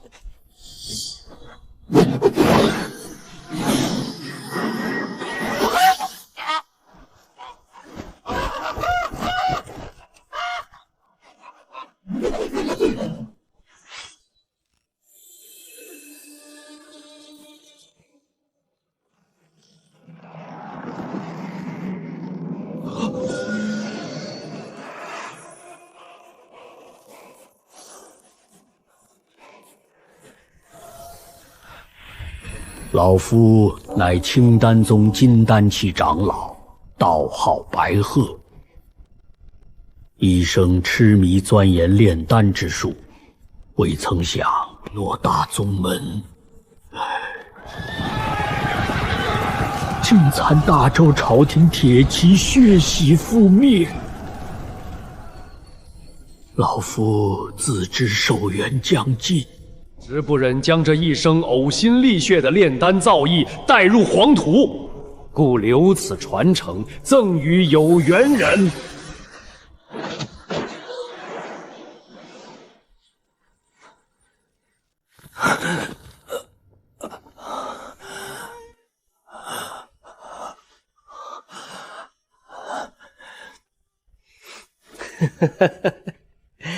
大周朝廷垄断了又怎样？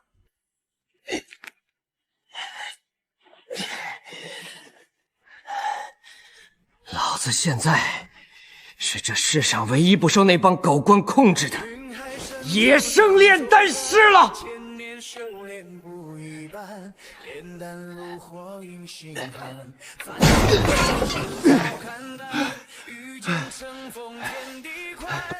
东家，您要的家伙事儿打出来了，您上手试试手感。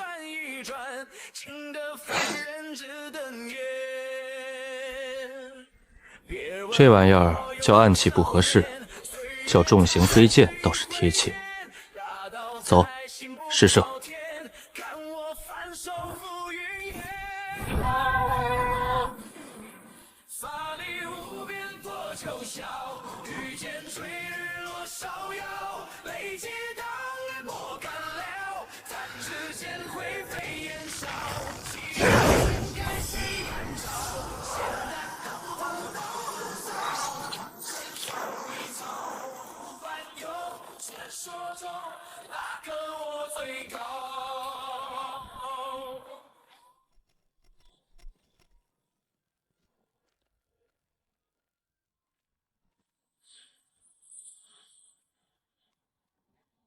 好手段！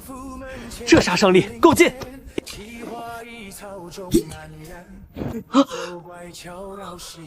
别停火，继续给我往死里打！这大杀器，老子要多少有多少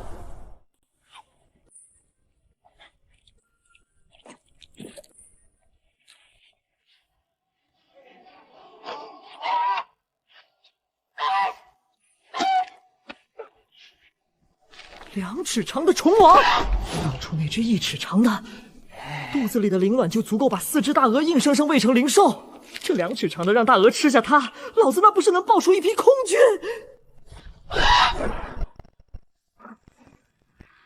张队长，这批虫巢是从几百里外一路平推过来的，中途连弯都没拐过，邪门了！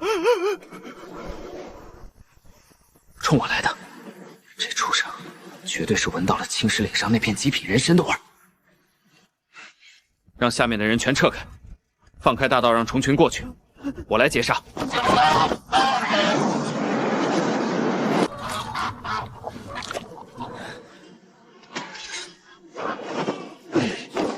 升空，迎敌！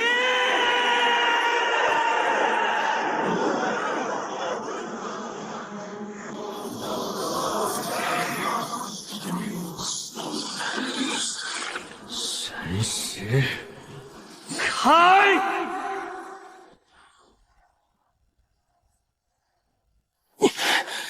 这该死的蝗虫王灵智太高了，他知道老子肉身不会飞，就躲在神识范围外，专门猎杀我的鹅群。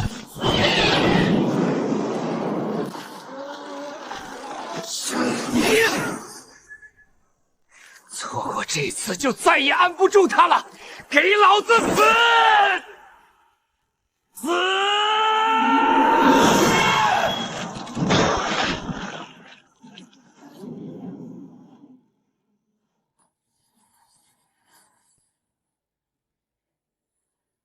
掉下来了，他掉下来了，人在半空，根本借不到一点力。他死定了，最好摔成一滩肉泥。只要这杂碎一死，今晚我们就带人冲上去，把青石岭的造化全占了。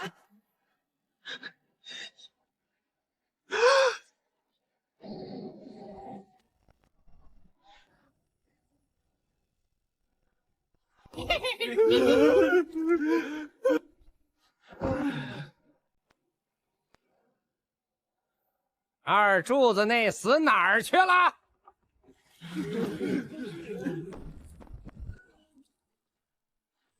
张秀才，你倒是躲在这里逍遥自在。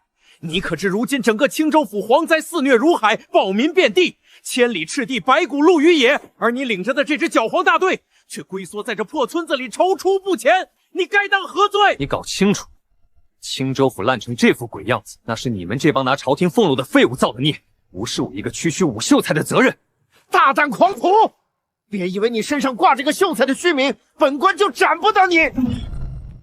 我等仅以每日3、4斗的口粮，却昼夜欲泻，荡平周边5镇蝗灾，何来踌躇不前？本官不跟你这匹夫逞口舌之快。县太爷有严令，命你即刻率领所部火速赶往城西镇，违者军法处置。居然是皇上最爱吃的朝天贡椒，这天气越寒，辣椒越辣，品质越好。要是能顺2颗种到我青石岭上，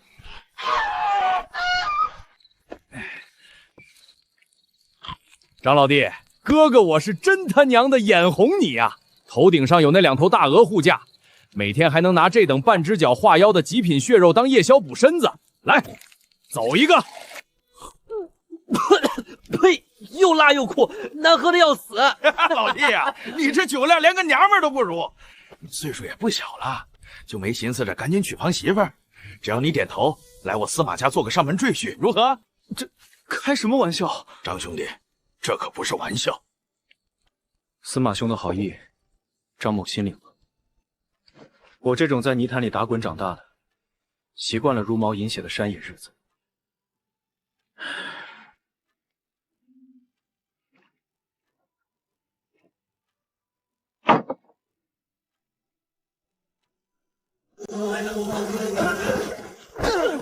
任何人再敢后退半步，临阵脱逃者，就地正法！全都给我冲进田里灭荒，死也要死在里头！总算弄到手了。这白树的枝叶对这蝗虫有致命诱惑，所以蝗虫全像中了邪一样往这扎堆。这根本不是天灾。这帮杂碎在布烈火阵，不对劲，这是要赶尽杀绝。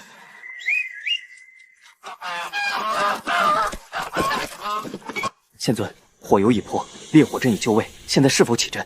不急，阵眼里那只最大的王虫还没入套，虫王若不死，终是心腹大患。传令下去，给本官用人命拖住虫群。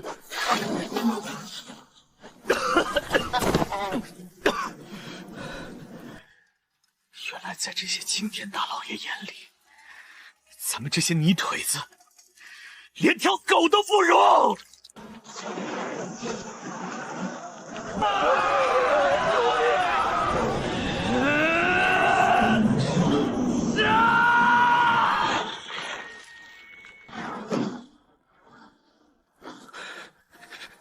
万妖国的妖族。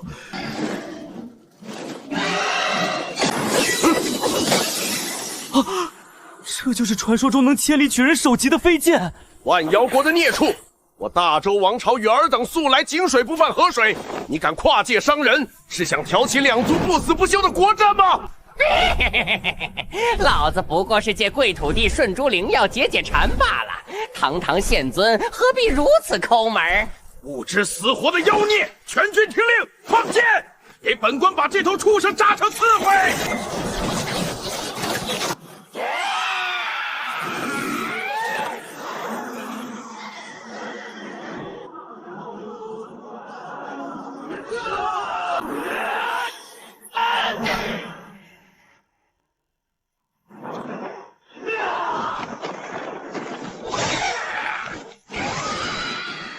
追！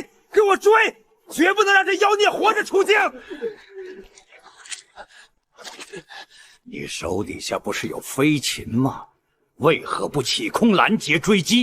大人明鉴，小人刚刚为了冲出火海，大额受了重伤，根本飞不起来啊！还敢狡辩！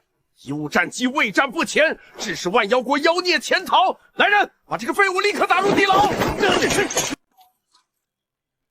绝食绝水族抗了2天，这变毛畜生骨头倒挺硬。我不信，哼，我还制服不死头没毛的畜生。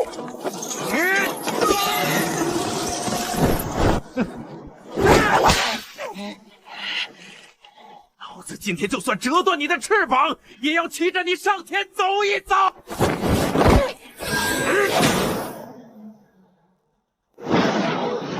给我起空！飞！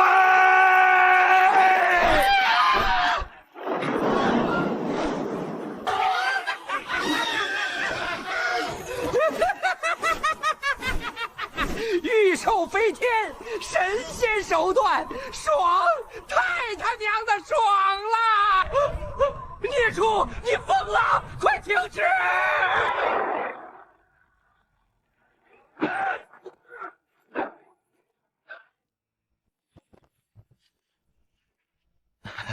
司马县尉真是稀客，今日怎么有雅兴过来？明人不说暗话，本官今日前来，只为向县尊讨要一人，那个叫张二柱的武秀才。那张秀才极其大胆，公然在火线上贻误战机，放走了万妖国的危险妖孽。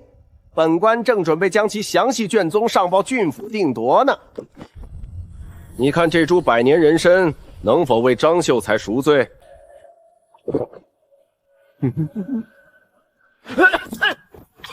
既然司马县尉亲自出面担保，人还有那头极其晦气的鹅，你带走便是。多谢县尊极其成全。大伯，事儿办成了吗？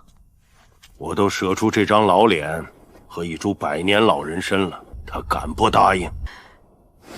谢谢大伯。先不用急着谢我，别忘了你答应我的条件。侄儿答应大伯的事，自然会做到。那就好。不过我还是要提醒你一下，你为了一个朋友跑了几十里的夜路来找我，但人心隔肚皮，人家心里不一定把你当朋友。